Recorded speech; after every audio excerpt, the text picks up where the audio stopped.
Hello everyone, स्वागत है आप सबका आज के इस वीडियो में, जिसमें कि हम करने वाले हैं बिहार बोर्ड क्लास 12 हिंदी का काव्य खंड में जो चैप्टर है 1 से लेकर के 13 तक, इन सभी चैप्टर के chapter wise important objective question answer को करने वाले हैं। और साथ ही साथ हर एक चैप्टर के जो भी लेखक है उनका पूरा जीवन परिचय आज के इस वीडियो में देखने वाले हैं। वीडियो आप लोगों के लिए काफ़ी ज़्यादा इंपॉर्टेंट रहने वाला है, क्योंकि आज के इस वीडियो से ही आप लोगों के एग्जाम में अधिकतर ऑब्जेक्टिव क्वेश्चन, आधे से भी ज़्यादा ऑब्जेक्टिव क्वेश्चन आप लोगों को देखने को मिल जाएगा। तो आप लोग वीडियो को अच्छे से ध्यानपूर्वक और लास्ट तक जरूर देखिएगा। तो चलिए शुरू कर लेते हैं काव्य खंड के पहले चैप्टर से। और काव्य खंड का पहला चैप्टर है हमारा कड़बक। और कड़बक क्या है? तो कड़बक एक पद है, और इस पद के लेखक कौन है? तो मलिक मोहम्मद जयासी जो है कड़बक के लेखक हैं। अब मलिक मोहम्मद जयासी की बात कर ले तो इनका जन्म हुआ था 1492 में और इनकी मृत्यु हुई थी 1548 में। इनका जो निवास स्थान है, यानी कि ये कहाँ के रहने वाले थे? तो जियास कब्र अमेठी, जो कि उत्तर प्रदेश में पड़ता है, यहाँ के रहने वाले थे मलिक मोहम्मद जयासी। इनके पिता की बात करें तो इनका पिता का नाम था मलिक शेख ममरेज। मलिक मोहम्मद जयासी के पिता का नाम याद रखिएगा, इंपॉर्टेंट क्वेश्चन है, आपसे ऑब्जेक्टिव में पूछा जा सकता है कि मलिक मोहम्मद जयासी के पिता का नाम क्या था? तो मलिक शेख ममरेज था। इनके गुरु का नाम क्या था? तो इनके गुरु का नाम था सूफी संत शेख मोहिद्दी और सैयद अशरफ जहांगीर। और जयासी जो थे ये प्रेम के पीर के कवि थे। ये तो मोस्ट इंपॉर्टेंट लाइन है, इसको तो अच्छे से याद ही रखना है कि जयासी कैसे कवि थे। तो जयासी जो थे ये प्रेम के पीर के कवि थे। एक बार फिर से देख लीजिए। तो पहला चैप्टर है हमारा कड़बक। कड़बक के लेखक है मलिक मोहम्मद जयासी। इनका जन्म हुआ था 1492 में, मृत्यु हुई थी 1548 में। इनका जो निवास स्थान है, यानी कि जो रहने वाले हैं, वह है जियास कब्र अमेठी उत्तर प्रदेश के। पिता का नाम है मलिक शेख ममरेज और इनके गुरु का नाम है सूफी संत शेख मोहिद्दी और सैयद अशरफ जहांगीर। और जयासी जो है ये प्रेम के पीर के कवि हैं। अब चलिए इस चैप्टर के पहले ऑब्जेक्टिव क्वेश्चन से देख लेते हैं।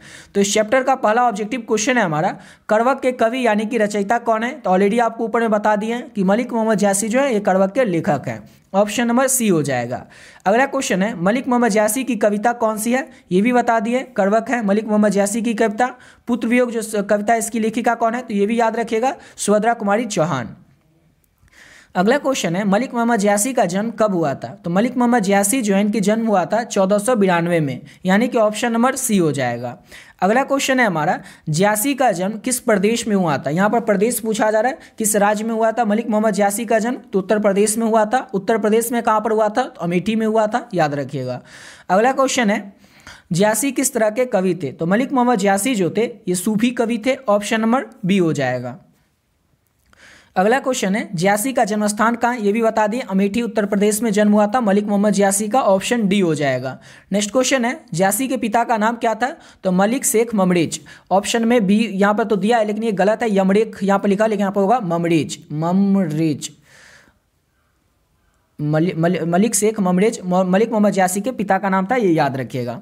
अगला क्वेश्चन है हमारा, नेक्स्ट क्वेश्चन, जयासी क्या थे? धनवान थे, पहलवान थे या फकीर थे? तो मलिक मोहम्मद जयासी जो थे वो फकीर थे, यानी कि ऑप्शन नंबर इसका सी हो जाएगा।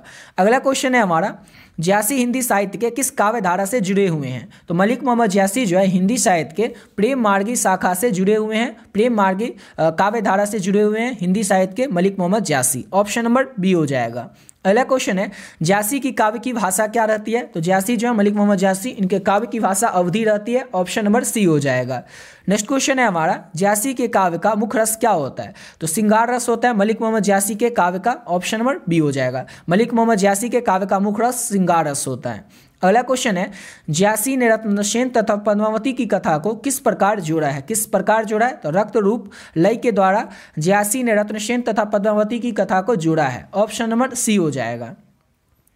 अगला क्वेश्चन है, जयासी ने रत्नसेन एवं पद्मावती की कथा को किसके द्वारा सींचा है? तो अपने आंसुओं से सींचा है मलिक मोहम्मद जयासी ने रत्नसेन एवं पद्मावती की कथा को, यानी कि ऑप्शन नंबर ए हो जाएगा।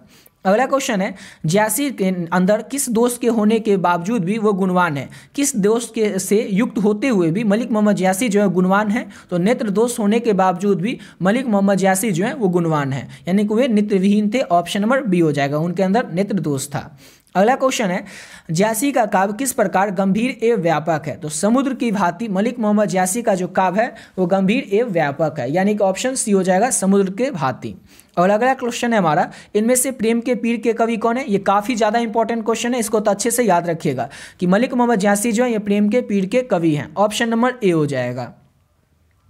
अगला क्वेश्चन है कड़वक को कहाँ से लिया गया। ये जो कड़वक है इसको लिया कहाँ से गया, तो पद्मावत जिसके लेखक है मलिक मोहम्मद यासी, इसी से लिया गया कड़वक को, यानी कि ऑप्शन नंबर इसका डी हो जाएगा। अगला क्वेश्चन है हमारा कड़वक के रचयिता कौन है, तो मलिक मोहम्मद यासी कड़वक के लेखक हैं, ऑप्शन सी हो जाएगा।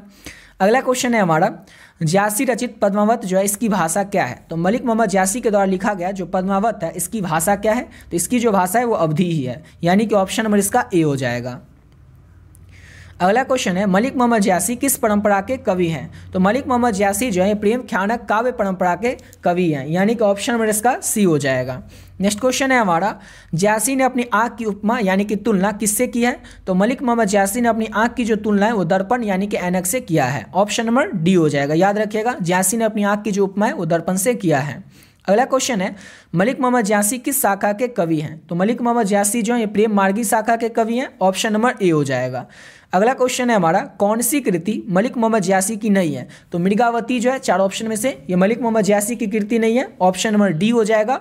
पद्मावत, अखड़ावट और आखिरी कलाम, इन तीनों को याद रखिएगा, ये तीनों ही जो है ये मलिक मोहम्मद यासी की ही कृति है। आपसे एग्जाम में पूछा जा सकता है कि अखड़ावट के रचयिता कौन है, या फिर पूछा जा सकता है आखिरी कलाम के लेखक कौन है, या फिर पूछा जा सकता है पद्मावत के रचनाकार कौन है, तो याद रखिएगा तीनों के ही रचनाकार लेखक जो हैं वो मलिक मोहम्मद यासी हैं। अगला क्वेश्चन है पद्मावत किसकी रचना है, तो मलिक मोहम्मद यासी की रचना है पद्मावत, ऑप्शन नंबर सी हो जाएगा। और अगला क्वेश्चन करने से पहले आपको बताना चाहेंगे कि अगर अभी तक आप लोग हिंदी का और इंग्लिश का जो इंपॉर्टेंट गेस क्वेश्चन का पीडीएफ है हर एक चैप्टर का चैप्टर वाइज इसको नहीं लिए, तो आप लोग किस तरह से इस पीडीएफ को ले सकते हैं, किस तरह से प्राप्त कर सकते हैं। ऑलरेडी बहुत सारे बच्चे पहले से इस पीडीएफ को ले चुके हैं, तो जो भी बच्चे पहले से इस पीडीएफ को ले लिए वीडियो को थोड़ा स्किप करके अगले क्वेश्चन से आप लोग देख लीजिएगा। जो लोग बचे हुए हैं अभी तक इस पीडीएफ को नहीं लिए उनको बता दें कि इसमें आपको क्या क्या मिलेगा और किस तरह से आप लोग इसको ले सकते हैं। तो आपका जो हिंदी का है बुक इसमें टोटल 26 चैप्टर है, 13 चैप्टर है गद्य खंड में और 13 चैप्टर है काव्य खंड में। इंग्लिश का जो बुक है उसमें टोटल 21 चैप्टर है, प्रोज सेक्शन में 11 चैप्टर और पोएट्री सेक्शन में 10 चैप्टर। तो इन सभी चैप्टर के हर एक चैप्टर के chapter wise important objective question और सब्जेक्टिव क्वेश्चन इस पीडीएफ में ऐड किया गया है। सब्जेक्टिव क्वेश्चन में आपको हिंदी में जैसे कि लघु उत्तरीय पूछा जाता है, दीर्घ उत्तरीय पूछा जाता है, 100% व्याख्या वाला पूछा जाता है। तो हर एक चैप्टर का एक से लेकर के लास्ट का जो 26 चैप्टर है गाँव का घर कविता, वहाँ लास्ट तक में जो भी चैप्टर है हर एक चैप्टर का जो भी ऑब्जेक्टिव क्वेश्चन में इंपॉर्टेंट है या लघु उत्तरीय इंपॉर्टेंट है, दीर्घ उत्तरीय इंपॉर्टेंट है, 100% व्याख्या वाला क्वेश्चन इंपॉर्टेंट है, हर एक कुछ जो है इस पीडीएफ में ऐड कर दिया गया ऑब्जेक्टिव और सब्जेक्टिव दोनों को। सेम इसी तरह से इंग्लिश में भी इंपॉर्टेंट ऑब्जेक्टिव और सब्जेक्टिव इस पीडीएफ में ऐड कर दिया गया। साथ ही साथ इंग्लिश में स्टोरी ऑफ इंग्लिश जो होता है उससे भी क्वेश्चन पूछा जाता है, तो उसका भी ऑब्जेक्टिव और सब्जेक्टिव क्वेश्चन आपको इस पीडीएफ में देखने को मिल जाएगा। और साथ ही साथ हिंदी और इंग्लिश दोनों में जो पिछले साल के क्वेश्चन है वो भी आपको देखने को मिल जाएगा। जैसे कि हिंदी में पिछले 12 साल के जो भी ऑब्जेक्टिव क्वेश्चन पूछे गए वो सारा का सारा ऑब्जेक्टिव क्वेश्चन आपको आंसर के साथ देखने को मिल जाएगा। इतना अगर आप अच्छे से कर लेते हैं तो इसके अलावा आपको कोई भी गेस्ट पेपर या कोई भी क्वेश्चन बैंक या कोई भी बुक पढ़ने की जरूरत नहीं पड़ेगी। इसी से आपसे जितने भी क्वेश्चन एग्जाम आएंगे बुक से सारा क्वेश्चन ऑब्जेक्टिव सब्जेक्टिव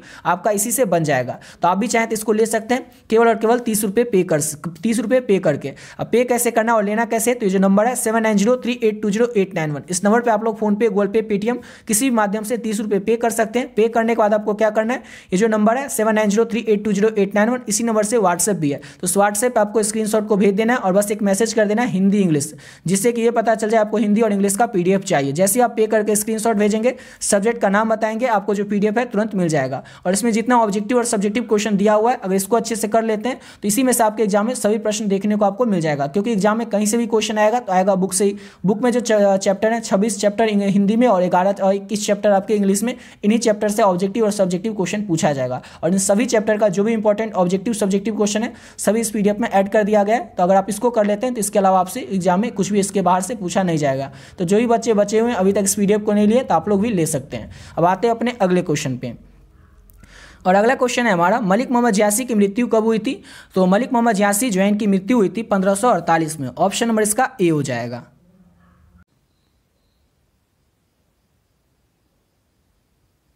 अगला क्वेश्चन है हमारा चित्रलेखा किस कवि की रचना है। चित्रलेखा जो है किस कवि की रचना है, तो याद रखना है आप लोगों को मलिक मोहम्मद यासी की रचना है चित्रलेखा, ऑप्शन नंबर इसका ए हो जाएगा। और इसी के साथ ये चैप्टर हमारा पहला समाप्त होता है यहाँ पर। अब यहाँ से शुरू होगा हमारा चैप्टर 2 और चैप्टर 2 हमारा काव्यखंड का पद, ये भी पद ही है, पहला भी पद ही था। और इस पद के लेखक है सूरदास। अब सूरदास के बारे में देख लेते हैं। तो सूरदास का जैसे कि जन्म कब हुआ था, मृत्यु कब हुई थी, तो सूरदास का जन्म की बात करें तो सूरदास का जन्म हुआ था 1478 में और इनकी जो मृत्यु है वो हुई थी 1583 में। और कहाँ पर हुई थी? तो याद रखिएगा परसोली ग्राम में हुई थी। इनका जन्म स्थान है जो है ये दिल्ली के निकट सिही नामक एक गाँव है, वहाँ पर इनका जन्म हुआ था सूरदास का 1478 में। और इनका जो निवास स्थान है, ऐसा होता है ना कि किसी का जन्म कहीं और पे होता है और वह रहने वाला कहीं और का होता है, वैसे ही जो जन्म स्थान है सूरदास का वो है दिल्ली के निकट सिही नामक ग्राम में। लेकिन इनका निवास स्थान जो है, इनके रहने वाले जो है ये ब्रज के क्रमश गौघाट और वृंदावन के परसौली ग्राम के रहने वाले हैं। इनके जो दीक्षा गुरु थे वो महाप्रभु वल्लभाचार्य हैं। इनका जो दीक्षा काल है वो 1509 से 10 का अनुमानित माना जाता है। इनके दीक्षा गुरु का नाम मोस्ट इंपॉर्टेंट है, जो कि आप याद रखेंगे अच्छे तरीके से। तो चैप्टर 2 भी हमारा पद है, जो कि सूरदास जिसके की लेखक है। और सूरदास का जन्म हुआ था 1478 में। इनकी मृत्यु हुई थी 1583 में, परसौली ग्राम में इनकी मृत्यु हुई थी। इनका जन्म स्थान है दिल्ली के निकट सिही नामक ग्राम में। निवास स्थान है ब्रज क्षेत्र के क्रमश गौघाट और वृंदावन के परसौली ग्राम में। इनके दीक्षा गुरु का नाम है महाप्रभु वल्लभाचार्य। इनका दीक्षा का काल है 1509 से 1510। अब चैप्टर के पहले क्वेश्चन से शुरू करते हैं। और चैप्टर का पहला क्वेश्चन है हमारा, सूरदास किस भाषा के प्रसिद्ध कवि थे? तो सूरदास जो थे ये ब्रज भाषा के प्रसिद्ध कवि थे। ऑप्शन नंबर सी हो जाएगा। अगला क्वेश्चन है, वात्सल्य के विश्व में अद्वितीय कवि कौन है? वात्सल्य के विश्व में अद्वितीय कवि कौन है? तो सूरदास है। ऑप्शन नंबर ए हो जाएगा। अगला क्वेश्चन है, सूरदास किस धारा के कवि हैं? तो सूरदास जो है ये कृष्ण सही धारा के कवि हैं। याद रखिएगा, सूरदास जो है कृष्ण भक्त थे और तुलसीदास जो थे वो राम भक्त थे। तो इसका ऑप्शन नंबर बी हो जाएगा। सूरदास किस धारा के कवि है? तो कृष्ण सही धारा के कवि हैं। कृष्ण कहाँ बैठकर भोजन कर रहे हैं? तो कृष्ण जो है ये नंद बाबा की गोद में बैठकर भोजन कर रहे हैं। अपने पिता की गोद में बैठकर कृष्ण जी जो है भोजन कर रहे हैं। ऑप्शन ए हो जाएगा। अगला क्वेश्चन है, प्रस्तुत प्रथम पद में कृष्ण को किसकी सूचना दी जाती है? तो प्रस्तुत प्रथम पद में कृष्ण जी जो है इनको सूचना दी जाती है भोर होने की। ऑप्शन नंबर सी हो जाएगा। अगला क्वेश्चन है, सूरदास हिंदी साहित्य के किस काल के कवि हैं? तो सूरदास जो है हिंदी साहित्य के भक्ति काल के कवि हैं। ऑप्शन नंबर बी हो जाएगा। अगला क्वेश्चन है, कौन सी रचना सूरदास की नहीं है? चार ऑप्शन में सबको बताना है कौन सी रचना सूरदास की नहीं है। तो शतसही जो है सूरदास की रचना नहीं है। सुरसावली, साहित्य लहरी और सुरसावली ये तीनों जो है सूरदास की ही रचना है। तीनों को अच्छे से याद रखिएगा, क्योंकि आपसे एग्जाम में पूछा जा सकता है कि कौन सी रचना सूरदास की है। तो याद रखिएगा, सुरसागर, साहित्य लहरी और सुरसावली तीनों को याद रखिएगा, ये सूरदास की रचना है। और इसका आंसर हो जाएगा सतसही, जो कि सूरदास की रचना नहीं है। क्वेश्चन आपसे वही पूछ रहा था। अगला क्वेश्चन है, कौन सी रचना सूरदास की है? तो अभी आपको क्या बताएं, सुरसागर किसकी रचना है? तो सूरदास की रचना है। ऑप्शन नंबर सी हो जाएगा। अगला क्वेश्चन है हमारा नेक्स्ट क्वेश्चन, सूरदास किस चीज की भूख है? सूरदास को किस चीज की भूख है? तो कृष्ण भगवान की जो जूठन है, कृष्ण जी जो कुछ खाते हैं और जो कुछ छोड़ देते हैं, उस जूठन की भूख है सूरदास को। ऑप्शन नंबर ए हो जाएगा। अगला क्वेश्चन है हमारा, सूरदास की अनुमानित जन्म तिथि क्या है? तो सूरदास की जो अनुमानित जन्म तिथि है वो 1478 मानी जाती है। ऑप्शन नंबर बी हो जाएगा। अगला क्वेश्चन है, निम्नलिखित में से कौन सा कवि अष्टछाप का नहीं है? कौन से कवि अष्टछाप के नहीं है? चार ऑप्शन में से आपको बताना है। तो अष्टछाप के कवि जो है वो ज्यासी नहीं है। ऑप्शन नंबर सी हो जाएगा। सूरदास, कृष्णदास और कुमनदास ये जो है अष्टछाप के कवि हैं। कौन नहीं है? तो ज्यासी। ये आपको बताए, हाँ ये बता दिए थे। अगला क्वेश्चन है, कछु खावत कछु धरनी गिरावत छवि निखरत नंद नानिया, ये जो लाइन है इसमें किस अलंकार का यूज किया गया? तो इसमें अलंकार जो है अनुप्लास अलंकार का यूज किया गया कि कछु खावत कछु धरनी गिरावत छवि निखरत नंद रानिया, इसमें अनुप्रास अलंकार का प्रयोग किया गया है।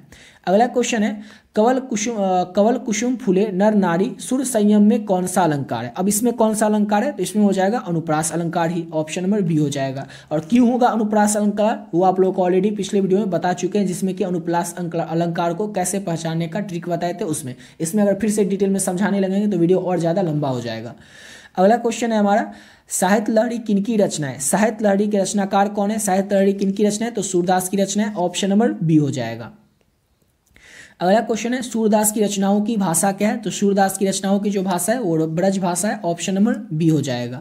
अगला क्वेश्चन है, सूरदास के गुरु का नाम क्या था? तो सूरदास के गुरु का नाम था महाप्रभु वल्लभाचार्य। ऑप्शन नंबर सी हो जाएगा। अगला क्वेश्चन है, सूरदास किस मार्ग में दीक्षित हुए थे? तो सूरदास जो थे किस मार्ग में दीक्षित हुए थे? तो पुष्टि मार्ग में या दीक्षित हुए थे सूरदास। ऑप्शन नंबर इसका सी हो जाएगा। अगला क्वेश्चन है हमारा, वल्लभाचार्य से मिलने से पूर्व यानी कि वल्लभाचार्य से मिलने से पहले सूर्य किस भाव के पद गाते थे? तो वल्लभाचार्य से मिलने से पहले सूर्य जो थे वो दैन्य भाव के पद गाते थे। ऑप्शन नंबर इसका सी हो जाएगा। अगला क्वेश्चन है, सुरसागर किसकी रचना है? सुरसागर जो है किसकी रचना है? तो सूरदास की रचना है। ऑलरेडी आप लोगों को बता चुके, सुरसागर, सुरसावली ये सब किसकी रचना है? तो सूरदास की रचना है। ऑप्शन नंबर बी हो जाएगा।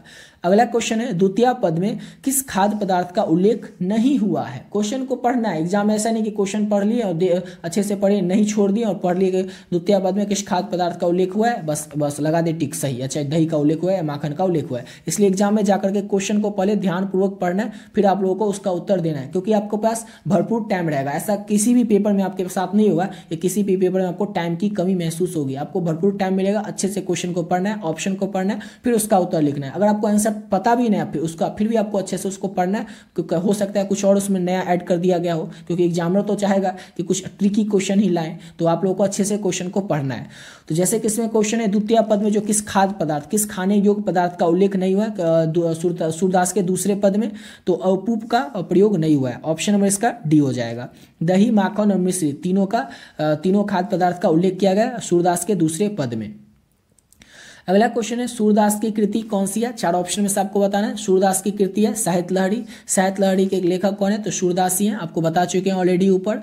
अगला क्वेश्चन है सुरसागर किस भाषा में रचित है। सुरसागर जो है किस भाषा में रचित है, तो ब्रज भाषा में रचित है सुरसागर। ऑप्शन नंबर सी हो जाएगा। अगला क्वेश्चन है सूरदास के संकलित पदों में कौन सा रस है, तो सूरदास के संकलित पदों में वात्सल रस का प्रयोग किया गया। ऑप्शन नंबर बी हो जाएगा। अगला क्वेश्चन है कन्या का क्या अर्थ होता है, तो कन्या का अर्थ होता है गोद। ऑप्शन नंबर इसका डी हो जाएगा। अगला क्वेश्चन है हमारा नेक्स्ट क्वेश्चन, भगवान श्री कृष्ण किस कवि के पूज्य थे, तो भगवान श्री कृष्ण जो है ये सूरदास के पूज्य थे। ऑप्शन नंबर डी हो जाएगा। अगला क्वेश्चन है हमारा नेक्स्ट क्वेश्चन, अपने पदों में कृष्ण के बाल रूप का वर्णन किस कवि ने किया है, तो अपने पदों में कृष्ण के बाल रूप का जो वर्णन है वो सूरदास ही करते हैं। ऑप्शन नंबर इसका सी हो जाएगा। अगला क्वेश्चन करते हैं और नेक्स्ट क्वेश्चन है हमारा सत्संग में किन की अभिरुचि थी। सत्संग में किन की अभिरुचि थी, तो सत्संग में सूरदास की अभिरुचि थी। ऑप्शन नंबर बी हो जाएगा। अगला क्वेश्चन है हमारा निम्न में से सूरदास की कृति कौन सी है। इनके 4 ऑप्शन दिया और इसमें से आपसे पूछा जा रहा है सूरदास की कौन सी कृति है। कई बार बता चुके हैं सुरसावली और सुरसागर, साहित्य लहरी, ये सब के रचनाकार कौन है, ये सब कृति किसकी है, तो सूरदास की कृति है। ऑप्शन नंबर ए हो जाएगा। अगला क्वेश्चन है सूरदास की कौन सी रचना है। 4 ऑप्शन में आपको बताना है। तो पद जो है ये सूरदास की रचना है। पुत्र वियोग किसकी रचना है, तो पुत्र वियोग आपको याद रखना है और सुभद्रा कुमारी चौहान की रचना है। कड़वक के लेखक है मलिक मोहम्मद ज्यासी। छपैया के लेखक है नावादास। और पद के लेखक कौन है, तो पद के लेखक जो है वो सूरदास भी हैं और तुलसीदास भी हैं। समझ गए, लेकिन यहाँ पर लिखा हुआ है कि सूरदास की कौन सी रचना, तो पद है, यहाँ पर लिखा रहता है तुलसीदास की कौन सी रचना, तो उसमें भी पद ही होता है। समझ गए ना। अब अगला क्वेश्चन है हमारा सूरदास किस भक्ति के कवि हैं। सूरदास जो है ऑलरेडी ऊपर आपको बता चुके हैं सूरदास जो है किस भक्ति के कवि है, तो सूरदास जो है वो कृष्ण भक्ति है, यानी कृष्ण भक्त थे सूरदास। और जो तुलसीदास थे वो राम भक्त थे। इसको अच्छे से याद रखिएगा। और यहाँ तक कंप्लीट होता है हमारा चैप्टर 2, यानी कि चैप्टर 1 और चैप्टर 2 से कोई भी ऑब्जेक्टिव क्वेश्चन आएगा तो अब इसके बाहर से नहीं आ सकता है। जो भी प्रश्न आएगा इसी के अंदर से आएगा। यहाँ तक कंप्लीट हो जाता है हमारा चैप्टर 2। और आप लोगों को टेंशन नहीं लेना है, जितना क्वेश्चन करवा रहे हैं सबको बस अच्छे से समझते हुए चलना है, आगे बढ़ते रहना है। और ऊपर जो आपको ऑलरेडी पीडीएफ बता चुके हैं उस पीडीएफ में जितना ऑब्जेक्टिव सब्जेक्टिव है उसको बस आपको पीडीएफ को लेकर के बार बार बस रिवीजन करते रहना है। अगर आपको ऐसा लग रहा हो कि अभी तो पढ़ रहे हैं समझ में आ रहा है लेकिन फिर भूल जाएंगे, या फिर अभी ऊपर जो कुछ क्वेश्चन हम करें उसका आंसर आपको लग रहा हो कि वो तो भूल गए, तो टेंशन नहीं लेना। इसका एक ही इलाज है, वो है रिवीजन, जिससे कि आप लोग बार बार रिवीजन करते रहिएगा। पीडीएफ आपको मिल ही जाएगा, उससे लेकर के बार बार रिवीजन करते रहना है। जैसे आप बार बार रिवीजन करते रहिएगा ना, तो जैसे क्वेश्चन आपके सामने आएगा एग्जाम में तो आप लोग उसको बना दीजिएगा। सब्जेक्टिव क्वेश्चन में क्या होता है कि जब भी आप उसको बनाने जाते हैं तो आपको कुछ ना कुछ मिस हो जाता है, याद नहीं कर पाते। अगर आप रट के जाते हैं तो समझ के जाते हैं तब तो आप बना देते हैं, लेकिन आप रट के जाते हैं तो भूल जाते हैं। लेकिन ऑब्जेक्टिव क्वेश्चन में क्या होता है, अगर आप समझ लेते हैं, रट भी लेते हैं, फिर भी अगर आप भूल जाते हैं तो जैसे ही आपके सामने क्वेश्चन आता है उसका ऑप्शन जैसे ही चारों पढ़ते हैं तो आंसर तो आपकी आंखों के सामने रहता है, तो उससे क्या हो जाता है आपको पता चल जाता है अच्छा इसका आंसर ये होगा, इससे आपको पता चल जाता है। इसलिए आपको ऑब्जेक्टिव में तो टेंशन लेनी ही नहीं, टेंशन छोड़ देनी है। जितना आपको करवा रहे हैं इसको वीडियो को कंप्लीट लास्ट तक देख लीजिए, पीडीएफ जो बताएं उसको ले लीजिए और उससे रिवीजन बार बार आपको करते रहना है। आपसे एग्जाम में एक भी प्रश्न बुक से जो भी प्रश्न आएगा एक भी प्रश्न आपसे छूटने वाला नहीं है। अब चैप्टर 3 को करते हैं। चैप्टर 3 भी हमारा पद है जिसके कि लेखक तुलसीदास हैं। तुलसीदास की बात करें तो इनका जन्म हुआ था 1543 में, मृत्यु हुई थी इनकी 1623 में। कहाँ पर मृत्यु हुई थी, तो 80 घाट पर हुई थी। जन्म स्थान की बात करें तो इनका जन्म स्थान है राजपुर बांदा, जो कि उत्तर प्रदेश में पड़ता है। यहाँ पर जन्म हुआ था तुलसीदास का। इनका मूल नाम क्या था, जो कि मोस्ट इंपॉर्टेंट क्वेश्चन है आपके एग्जाम के लिए कि तुलसीदास का मूल नाम क्या था, तो राम बोला तुलसीदास का मूल नाम था। इनकी माता का नाम था हुलसी देवी और इनके पिता का नाम था आत्माराम दुबे। तुलसीदास की पत्नी का नाम था रत्नावली और इनके दीक्षा गुरु का नाम था नरहरिदास सुरकेत के वासी गुरु ने विद्या आरंभ। अच्छा, ये सुरकेत के वासी थे, इनके जो दीक्षा गुरु थे, जो कि शुरू से इनको विद्या अध्ययन करवाए थे तुलसीदास को। इनके शिक्षा गुरु कौन थे? दीक्षा गुरु है नरहरिदास, लेकिन शिक्षा गुरु कौन है? तो शेष सनातन थे, जो कि काशी के प्रसिद्ध विद्वान थे। इनका जो अस्थायी निवास था वो काशी ही था, यानी कि काशी में अस्थायी रूप से निवास करते थे। और ये मोस्ट इंपॉर्टेंट पॉइंट है कि तुलसीदास राम मार्गी और साम्यवादी कवि थे। ये बहुत ही ज्यादा इंपॉर्टेंट लाइन है कि तुलसीदास कैसे थे? तो राम मार्गी थे या कृष्ण मार्गी थे? तो याद रखना है तुलसीदास जो थे वो राम मार्गी थे। और कैसे थे? तो साम्यवादी कवि थे। एक बार और फिर से देख लीजिए ताकि आप लोग भूले नहीं।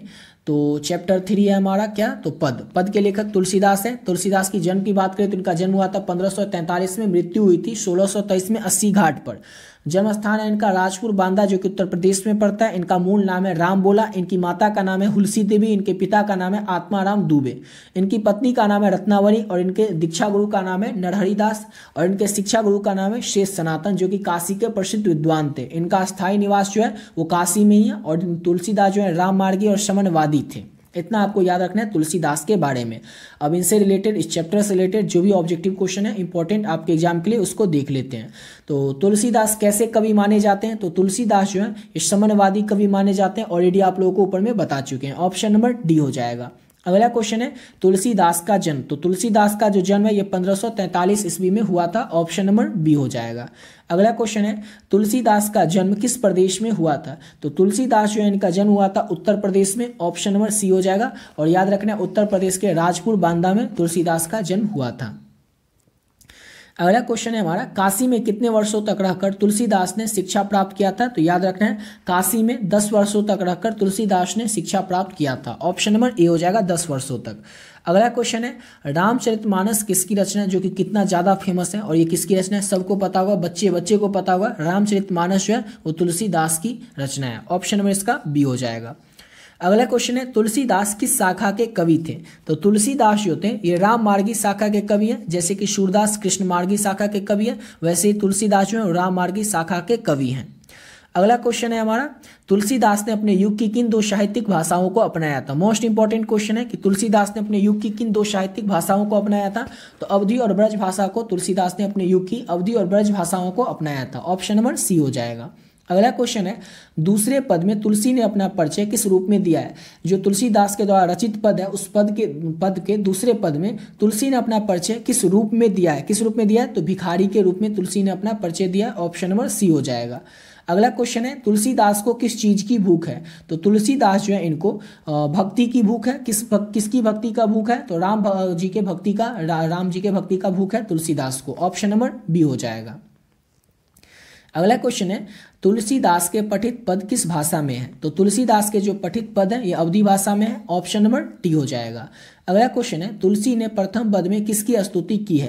तो तुलसीदास जी ने प्रथम पद में सीता जी की स्तुति की है। ऑप्शन नंबर सी हो जाएगा, सीता जी की। आपसे एग्जाम में लघुत्तरीय में पूछा भी जा सकता है कि तुलसीदास जी यानी कि तुलसी सीता से कैसी सहायता मांगते हैं, जो कि इंपॉर्टेंट प्रश्न है आपके एग्जाम में के लिए, कि लघुत्तरीय प्रश्न के लिए। तो आपको याद रखना है कि तुलसीदास जी सीता जी से वाणी की सहायता मांगते हैं। वो तो सीता जी से कहते हैं तुलसीदास जी कि जब भी प्रभु श्री राम मेरी बारे में पूछे, मेरी दशा के बारे में पूछे सीता जी से कि तुलसी कैसा है, तो उन्हें बता देना कि मैं दीन निर्बल हूं और उन्हीं का नाम लेकर अपना जीवन यापन कर रहा हूं। तो तुलसीदास जी यही सहायता मांगते हैं सीता जी से कि जब भी राम जी मेरे बारे में पूछे तो उन्हें बता देना मैं उन्हीं की नाम लेकर अपना जीवन यापन कर रहा हूं। समझ गए? चलिए अगला क्वेश्चन करते हैं। और नेक्स्ट क्वेश्चन है हमारा तुलसीदास के दोनों पदों में किस रस की व्यंजना हुई है? तो तुलसीदास के दोनों पदों में भक्ति रस की व्यंजना हुई है। ऑप्शन नंबर इसका बी हो जाएगा।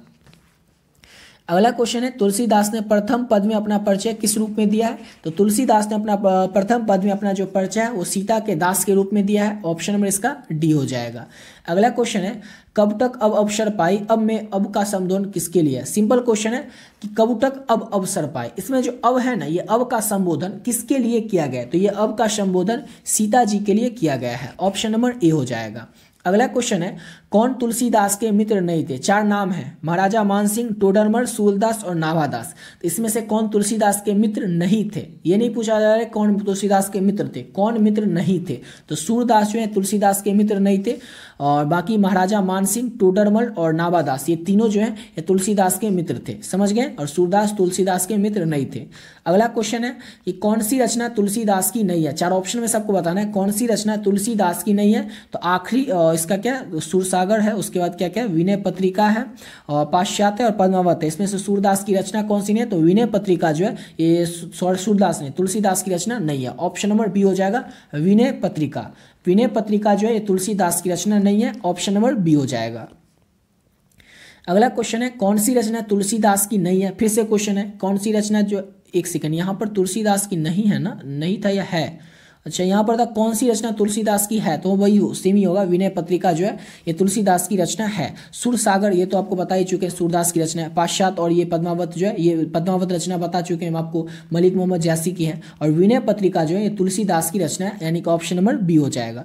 और अगला क्वेश्चन है कौन सी रचना तुलसीदास की नहीं है? कौन सी रचना तुलसीदास की नहीं है? तो आखिरी कलम जो है ये तुलसीदास की रचना नहीं है। पार्वती मंगल, बैराग, संदीपनी, कवितावली, कवितावली जो कि बहुत ज़्यादा इंपॉर्टेंट है, ये तीनों जो है तुलसीदास की रचना है। और याद रखिएगा आपसे एग्जाम में पूछा जा सकता है कवितावली के रचनाकार कौन है, तो याद रखिएगा तुलसीदास हैं। अब अगला प्रश्न है हमारा, वही प्रश्न आ गया, कवितावली के रचनाकार कौन है? तो तुलसीदास कवितावली के रचनाकार है, ऑप्शन नंबर बी हो जाएगा। अगला क्वेश्चन करते हैं, और नेक्स्ट क्वेश्चन है हमारा, हनुमान बाहु को तुलसीदास की किस कृति का अंग माना जाता है? तो हनुमान बाहु को तुलसीदास की जो है कवितावली का अंग माना जाता है, ऑप्शन नंबर इसका बी हो जाएगा।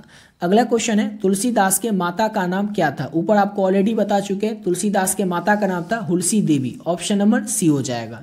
अगला क्वेश्चन है रामचरितमानस का प्रधान रस क्या है? रामचरितमानस जो है इसका प्रधान रस जो है वो भक्ति रस है, ऑप्शन नंबर इसका डी हो जाएगा। अगला क्वेश्चन है निम्नलिखित में से रामचरितमानस आखिर है क्या? तो रामचरितमानस जो है सबको पता होगा एक महाकाव्य है, ऑप्शन नंबर सी हो जाएगा।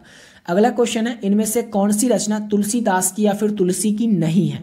कौन सी नहीं है? तो राधा स्तुति जो है ये तुलसी की रचना नहीं है। कवितावली, बड़वे रामायण और गीतावली ये तीनों जो है तुलसीदास की रचना है। आपसे एग्जाम में पूछा जा सकता है कि बड़वे रामायण किसकी रचना है, तो याद रखिएगा तुलसीदास की।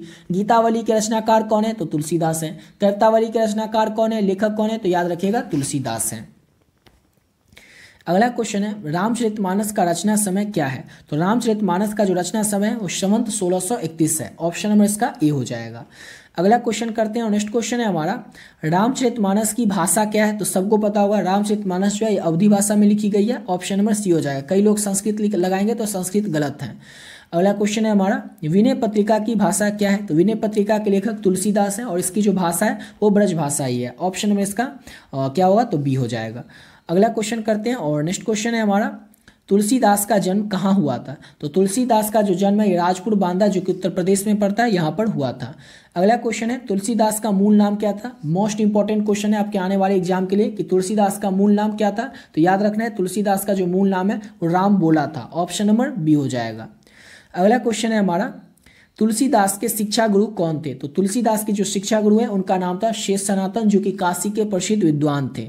अगला क्वेश्चन है इनमें से कौन सी रचना तुलसी की नहीं है? फिर से पूछ रहा है कौन सी तुलसी, अच्छा नहीं कौन सी रचना तुलसी की है?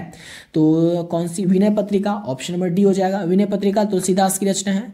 अगला क्वेश्चन है हमारा कौन सी कृति तुलसी रचित है? कौन सी रचना जो है तुलसी के द्वारा रचित है? तो रामचरितमानस सबको पता होगा तुलसीदास की रचना है, ऑप्शन नंबर सी हो जाएगा। अगला क्वेश्चन है कौन सी कृति तुलसीदास द्वारा रचित फिर से नहीं है? कौन सी रचना तुलसीदास द्वारा रचित नहीं है? तो पंचवटी जो है ये तुलसीदास के द्वारा रचित रचना नहीं है। वैराग, संदीपनी, बड़वे रामायण, जानकी मंगल ये तीनों रचना जो है तुलसीदास के द्वारा रचित ही है। बाकी ये जो पंचवटी है तुलसीदास द्वारा रचित नहीं है, इसलिए ऑप्शन नंबर इसका बी हो जाएगा। अगला क्वेश्चन है पाठ्य पुस्तक में संकलित तुलसी के पद तुलसीदास की किस कृति से लिए गए हैं? तो पाठ्य पुस्तक में संकलित तुलसी के जो पद हैं ये विनय के पद से लिए गए हैं, ऑप्शन नंबर इसका डी हो जाएगा। अगला क्वेश्चन है तुलसीदास किस काल के कवि थे? तो तुलसीदास जो है ये भक्ति काल के कवि थे, ऑप्शन नंबर इसका डी हो जाएगा। अगला क्वेश्चन है बड़वे रामायण किनकी रचना है? तो बड़वे रामायण जो है ये तुलसीदास की ही रचना है, ऑप्शन नंबर डी हो जाएगा। अगला क्वेश्चन है कवितावली के रचनाकार, ऑलरेडी आप लोगों को बता चुके हैं तुलसीदास हैं, ऑप्शन नंबर बी हो जाएगा। और यहाँ पर कंप्लीट होता है हमारा क्या, तो चैप्टर 3 कंप्लीट होता है। अब आते हैं चैप्टर 4 पे। चैप्टर 4 है हमारा छपै। छपै के लेखक कौन है, तो नाभा दास है। ये आपसे पूछा जा सकता है कि छपै के लेखक कौन है, तो याद रखिएगा छपै जो है इसके लेखक नाभा दास हैं। नाभा दास की बात कर लेते हैं। तो नाभा दास का जो जन्म है वो 1570 में अनुमानित माना जाता है। इनकी जो मृत्यु है वो 1600 में मानी जाती है। और इनका जो जन्म स्थान है वो सांप्रदायिक मान्यता के अनुसार दक्षिण भारत में माना जाता है। लेकिन ये इंपॉर्टेंट नहीं है आपके एग्जाम के लिए, समझ गए, लेकिन फिर भी बता देते हैं। पिता की मृत्यु और अकाल के कारण माता के साथ ये जयपुर जो कि राजस्थान में पड़ता है वहाँ पर प्रवास कर गए थे, यानी कि चले गए थे। और दुर्भाग्यवश ये माता से भी इनका विछोह हो गया था, यानी कि माता से भी ये बिछड़ गए थे। और दीक्षा गुरु इनके बात करें किसके, तो नाभादास के। इनके दीक्षा गुरु का नाम था स्वामी अग्रदास, जो कि रामानंद के शिष्य परंपरा के कवि थे। इंपॉर्टेंट है, इसको याद रखिएगा कि नाभादास के दीक्षा गुरु कौन थे, तो स्वामी अग्रदास थे। इनका स्थायी निवास की बात करें तो इनका जो स्थायी निवास था नाभादास का वो वृंदावन में था। और नाभादास जी किसके समकालीन थे, ये बहुत ही ज़्यादा इंपॉर्टेंट है कि नाभादास जी किसके समकालीन थे, तो नाभादास जी तुलसीदास के समकालीन थे। और दलित वर्गों के विद्वानों के मुताबिक नाभादास शगुनोपासक राम भक्त कवि थे। आपसे एग्जाम में पूछा जा सकता है कि नाभादास कैसे कवि थे, तो नाभादास जो थे ये शगुनोपासक राम भक्त कवि थे। उनमें मर्यादा के स्थान पर माधुर्य भाव का पुट था। और प्रशिष्य इनके थे संत कृष्णदास प्याहरी। और ये किस काल के थे, तो भक्ति काल के थे। जो भी इंपॉर्टेंट पॉइंट है उसको एक बार फिर से देख लीजिए। चैप्टर 4 है छपै। छपै के लेखक है नाभादास। इनका जन्म हुआ था 1570 में, मृत्यु हुई थी 1600 में। इनके दीक्षा गुरु थे स्वामी अग्रदास। इनका स्थायी निवास वृंदावन में था। मोस्ट इंपॉर्टेंट पॉइंट, नाभादास किसके समकालीन थे, तो तुलसीदास के समकालीन थे। ये कैसे थे, कैसे कवि थे, तो नाभादास जो थे सगुनोपासक राम भक्त कवि थे। और उनके मर्यादा के स्थान पर माधुर्य भाव का पुट था। इतना आप लोग याद रखिएगा। किस काल के थे, तो भक्ति काल के थे, समझ गए। अब चलिए इस चैप्टर के पहले ऑब्जेक्टिव क्वेश्चन से शुरू करते हैं। तो छपै शीर्षक के रचयिता लेखक कौन है, तो ऑलरेडी सबको पता होगा नाभादास है। ऑप्शन नंबर इसका सी हो जाएगा। नाभादास की कौन सी रचना है, सबको पता है, छपै नाभादास की रचना है। ऑप्शन नंबर डी हो जाएगा। अगला क्वेश्चन है हमारा नाभादास की राम भक्ति के मर्यादा के स्थान पर क्या था, ऑलरेडी ऊपर आपको बता चुके। नाभादास की राम भक्ति के मर्यादा के स्थान पर माधुर्य भाव का पुट था। ऑप्शन नंबर सी हो जाएगा। नाभादास किस धारा के कवि थे, तो नाभादास जो थे शगुनोपासक राम भक्त धारा के कवि थे। ऑप्शन नंबर इसका बी हो जाएगा। नेक्स्ट क्वेश्चन है, और अगला क्वेश्चन है हमारा नाभादास किसके समकालीन थे, तो नाभादास जो थे ये तुलसीदास के समकालीन थे। ये भी आपको बता चुके हैं। ऑप्शन नंबर सी हो जाएगा। अगला क्वेश्चन है नाभादास का जन्म, तो नाभादास का जो जन्म है ये 1570 में अनुमानित माना जाता है। ऑप्शन नंबर बी हो जाएगा। अगला क्वेश्चन है हमारा किसकी कविता को सुनकर कवि नाभादास सिर झुका लेते हैं। किसकी कविता को सुनकर नाभादास जो है ये अपनी सिर झुका लेते हैं, तो सूरदास की कविता को सुनकर नाभादास जो है ये सिर झुका लेते हैं। अगला क्वेश्चन है कौन सी रचना नाभादास की है, चार ऑप्शन में सबको बताना है। नाभादास की कौन सी रचना है, तो इसका हो जाएगा चार ऑप्शन में से क्या क्या है, सुरसागर है, उसके बाद हो जाएगा भक्तमाला। हाँ, तो भक्तमाला हो जाएगा। ऑप्शन नंबर बी हो गया। नाभादास की रचना कौन सी है, तो भक्तमाला जो है नाभादास की रचना है। ऑप्शन नंबर बी हो जाएगा। और यहाँ तक हमारा 100 प्रश्न कंप्लीट हो चुका है। लगभग 400 के करीब या 380-90 के करीब क्वेश्चन है। सबको करेंगे एक एक करके, तो 100 क्वेश्चन तो कंप्लीट हो गया। अब 101 नंबर क्वेश्चन देखते हैं। तो अगला क्वेश्चन है नाभादास का स्थायी निवास स्थान कहाँ था, तो नाभादास का स्थायी निवास स्थान जो है वृंदावन में था। ऑप्शन नंबर ए हो जाएगा। अगला क्वेश्चन है संपूर्ण भक्तमाला में किस छंद की व्यंजना हुई है, तो संपूर्ण भक्तमाला में जो है छपै छंद की व्यंजना हुई है। ऑप्शन नंबर सी हो जाएगा। अगला क्वेश्चन है छपै कितनी पंक्तियों का छंद होता है, तो छपै जो है कितनी पंक्तियों का छंद होता है, तो छपै याद रखना है आप लोगों को 6 पंक्तियों का छंद होता है। ऑप्शन नंबर इसका सी हो जाएगा। अगला क्वेश्चन है हमारा सुर के कवित्व को सुनकर सभी क्या करते हैं, तो सुर के कवित्व को सुनकर सभी अपना सिर हिलाते हैं। ऑप्शन नंबर ए हो जाएगा। अगला क्वेश्चन है सुर, यहाँ पर सर लिखा है लेकिन यहाँ पर होगा सुर की कवित्व को सुर कवित्व सुनी कौन कवि में कौन सा अलंकार है, सुर कवित्व सुनी कौन में कौन सा अलंकार होगा, तो सबको पता है इसमें अनुप्रासी अलंकार होगा। ऑप्शन नंबर डी हो जाएगा। अगला क्वेश्चन है कबीर किस में भेद नहीं करते हैं, तो कबीर जो है जो ये हिंदू और मुसलमान में भेद नहीं करते हैं। ऑप्शन नंबर डी हो जाएगा। अगला क्वेश्चन है नाभादास जाति पाति एवं वर्ण श्रम का खंडन किस कवि के छपे में किया है, किस कवि के छपे में किया है, तो कबीर के छपे में किया है नाभादास ने जाति पाति वर्ण श्रम का खंडन। ऑप्शन नंबर बी हो जाएगा। अगला क्वेश्चन है नावादास का उदय हिंदी साहित्य के किस काल में हुआ था? तो नावादास का उदय हिंदी साहित्य के भक्ति काल में हुआ था। ऑप्शन नंबर सी हो जाएगा। अगला क्वेश्चन है सबके हित का वचन कौन कहता है? आपको पाठ के अनुसार ही बताना है, अपने मन से नहीं बता देना कि सबके हित का वचन मेरा दोस्त कहता है। सबके हित का वचन जो है वो कौन कहता है? तो कबीर कहते हैं। ऑप्शन नंबर इसका बी हो जाएगा। अगला क्वेश्चन है हमारा कहानी का अर्थ होता है, तो कहानी का अर्थ क्या होता है? तो कहानी का अर्थ होता है विश्वास या प्रतीत। ऑप्शन नंबर डी हो जाएगा। अगला क्वेश्चन है हमारा नावादास के दीक्षा गुरु कौन है? तो नावादास के जो दीक्षा गुरु हैं वो कौन है? तो स्वामी अग्रदास जो है नावादास के दीक्षा गुरु हैं। ऑप्शन नंबर ए हो जाएगा। अगला क्वेश्चन है भक्तमाला के रचयिता कौन है? भक्तमाला के लेखक कौन है? तो भक्तमाला के जो रचयिता है वो नावादास है। ऑप्शन नंबर डी हो जाएगा। अगला क्वेश्चन है हमारा नेक्स्ट क्वेश्चन भक्त चरित्रों की माला क्या है? तो भक्त चरित्रों की माला जो कि भक्तमाला होगी। ऑप्शन नंबर सी हो जाएगा। अगला क्वेश्चन है नावादास किसके शिष्य थे? तो नावादास जो थे ये स्वामी अग्रदास के शिष्य थे, और ये आपको ऑलरेडी ऊपर में बता चुके हैं। स्वामी अग्रदास के शिष्य थे नावादास। अगला क्वेश्चन है नावादास जी किस धारा के संत थे? तो नावादास जी जो थे ये वैष्णव दर्शन धारा के संत थे। ऑप्शन नंबर सी हो जाएगा। अगला क्वेश्चन है कबीर किस शाखा के कवि हैं? कबीर जो है या किस शाखा के कवि हैं? तो कबीर निर्गुण शाखा के कवि हैं। ऑप्शन नंबर बी हो जाएगा। अगला क्वेश्चन है नावादास किस काल के कवि हैं? नावादास किस काल के कवि हैं? तो ऑलरेडी आप लोगों को ऊपर में बता चुके हैं, नावादास जो है भक्ति काल के कवि हैं। ऑप्शन नंबर ए हो जाएगा। अगला क्वेश्चन है नावादास की कविता में किन दो कवियों के बारे में है? नावादास की जो कविता है ये किन दो कवियों के बारे में? तो याद रखना है नावादास की जो कविता है ये कबीर और सूरदास के बारे में है। ऑप्शन नंबर बी हो जाएगा। और यहाँ तक कंप्लीट होता है हमारा चैप्टर 4। चैप्टर 4 तक से यहाँ तक से जो भी क्वेश्चन पूछा जाएगा आपके एग्जाम में चैप्टर 1 से लेकर चैप्टर 4 तक में वो इसी में से पूछा जाएगा, समझ गए। और अगला चैप्टर करते हैं, और अगला चैप्टर हमारा चैप्टर 5 जो कि है कवित जिसके के लेखक है भूषण। याद रखना है चैप्टर 5 कवित है जिसके के लेखक भूषण है। और इस चैप्टर की बात करें तो ये काफ़ी ज़्यादा महत्वपूर्ण चैप्टर है। इस चैप्टर से हर एक साल 2 ऑब्जेक्टिव क्वेश्चन, एक लघु उत्तरीय प्रश्न पूछा ही जाता है। हो सके तो कभी कभी एक क्वेश्चन दीर्घ उत्तरीय भी पूछा जा सकता है। और वो क्वेश्चन बता ही देते हैं कौन सा दीर्घ उत्तरीय क्वेश्चन है। वो है छत्रसाल की तलवार कैसी है इसका वर्णन करें। ये क्वेश्चन कभी कभी दीर्घ उत्तरीय में आपसे पूछा जा सकता है इस चैप्टर से का। और इस चैप्टर से 100% व्याख्या क्वेश्चन पूछने की 50% संभावनाएं हैं। 100% नहीं बोल सकते, 80% नहीं बोल सकते, लेकिन 100% व्याख्या वाला जो क्वेश्चन है इस चैप्टर से पूछा जाता है, लेकिन उसका पूछा जाने का जो संभावना है वो 50% है। तो इतना इंपॉर्टेंट चैप्टर है, ये आपको बता दें कितना इंपॉर्टेंट है, क्योंकि चैप्टर 1 से लेकर चैप्टर 4 के बीच से ना अधिकतर जो क्वेश्चन है वो ऑब्जेक्टिव में पूछे जाते हैं या फिर लघु उत्तरीय में पूछे जाते हैं, दीर्घ उत्तरीय नहीं पूछे जाते हैं। काव्यखंड का ये पहला 5वां चैप्टर जो है 1 से 4 के बाद 5वां पहला चैप्टर है, जो कि जिससे कि लघु उत्तरीय के बाद दीर्घ उत्तरीय भी प्रश्न पूछने की संभावना है, इसलिए आपको बता दिए हैं।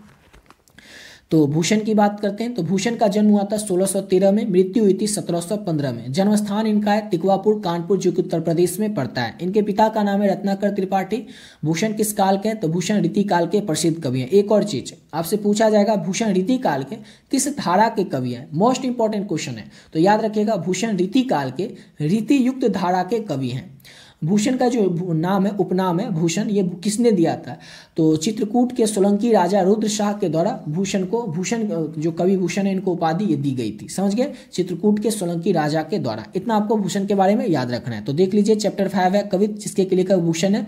भूषण का जन्म 1613 में हुआ था, मृत्यु 1715 में हुई थी।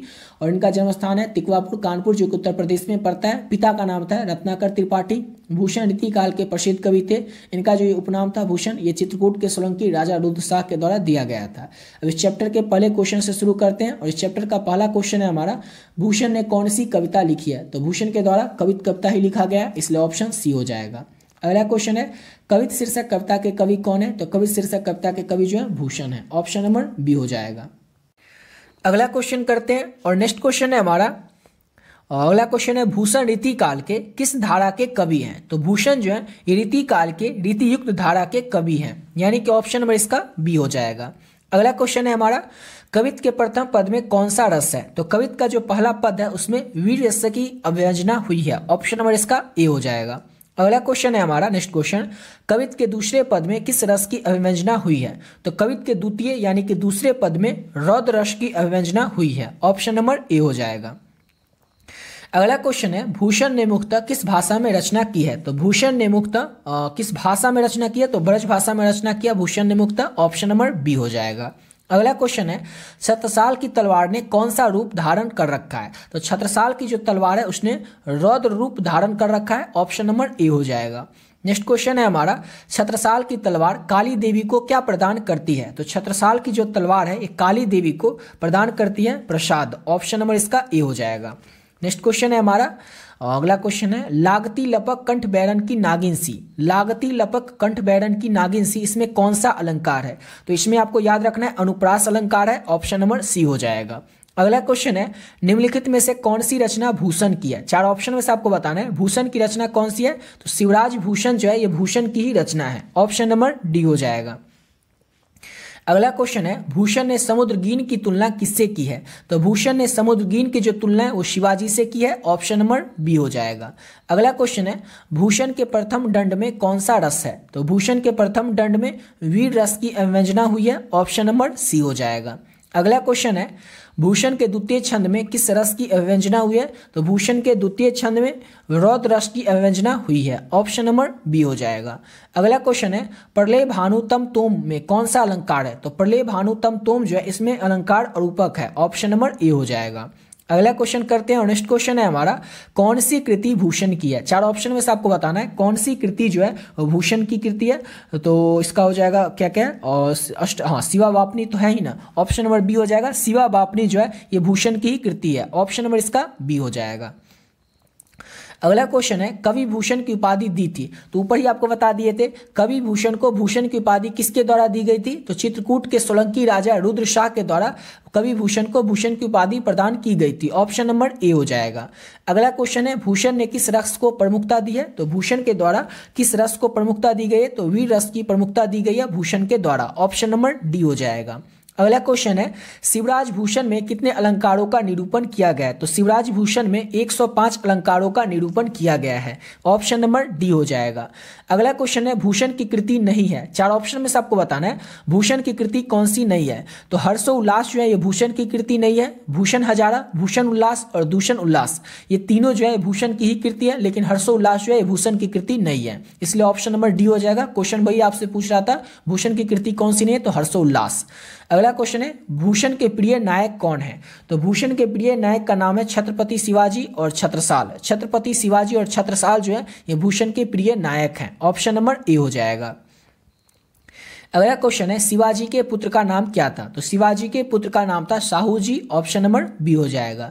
अगला क्वेश्चन है हमारा, शिवा बामनी में कितने मुक्तक हैं? तो याद रखना है इंपॉर्टेंट क्वेश्चन है। शिवा बामनी में 52 मुक्तक हैं। इंपॉर्टेंट क्वेश्चन है, याद रखिएगा। शिवा बामनी में कितने मुक्तक हैं? तो 52 मुक्तक हैं।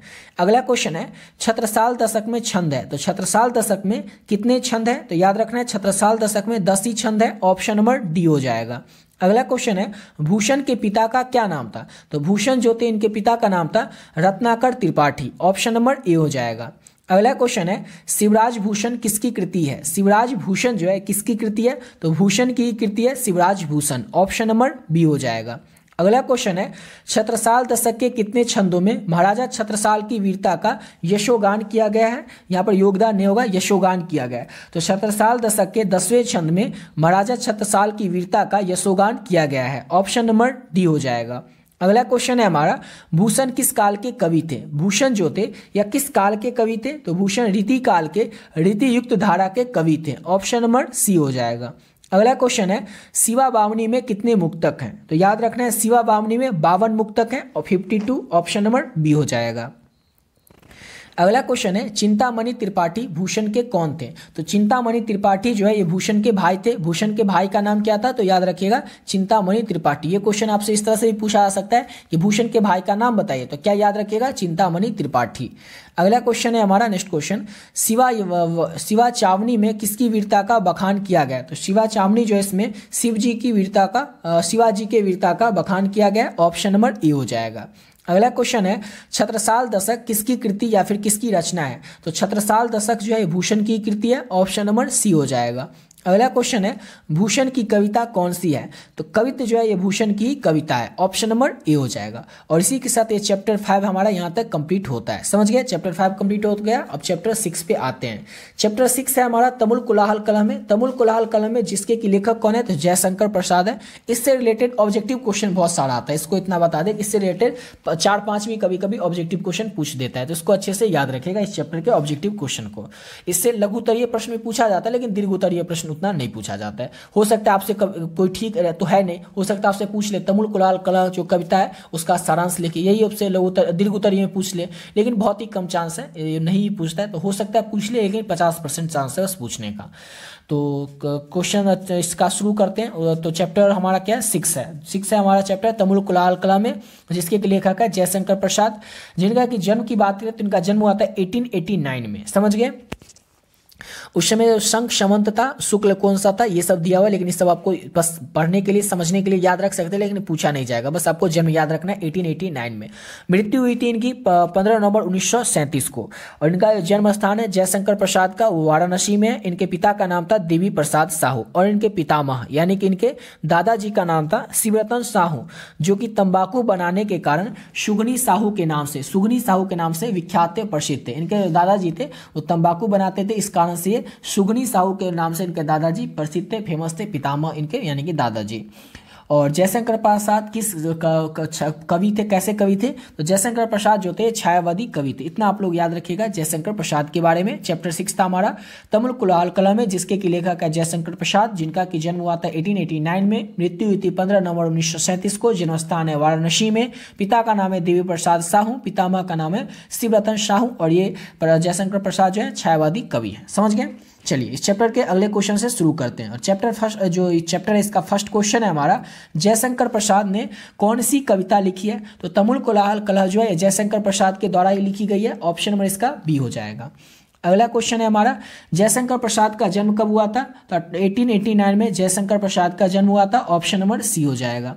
अगला क्वेश्चन है हमारा, जयशंकर प्रसाद के पितामह कौन थे? पितामह मतलब दादाजी। तो जयशंकर प्रसाद के पितामह का नाम था शिवरतन साहू, जो कि सुगनी साहू के नाम से फेमस थे, ऑप्शन नंबर इसका ए हो जाएगा। अगला क्वेश्चन है, जयशंकर प्रसाद कितने वर्ष की अवस्था में पितृविहीन हो गए थे, पिता से अलग हो गए थे? तो 12 वर्षों की अवस्था में जयशंकर प्रसाद जो थे अपने पिता से पितृविहीन हो गए थे, ऑप्शन नंबर बी हो जाएगा।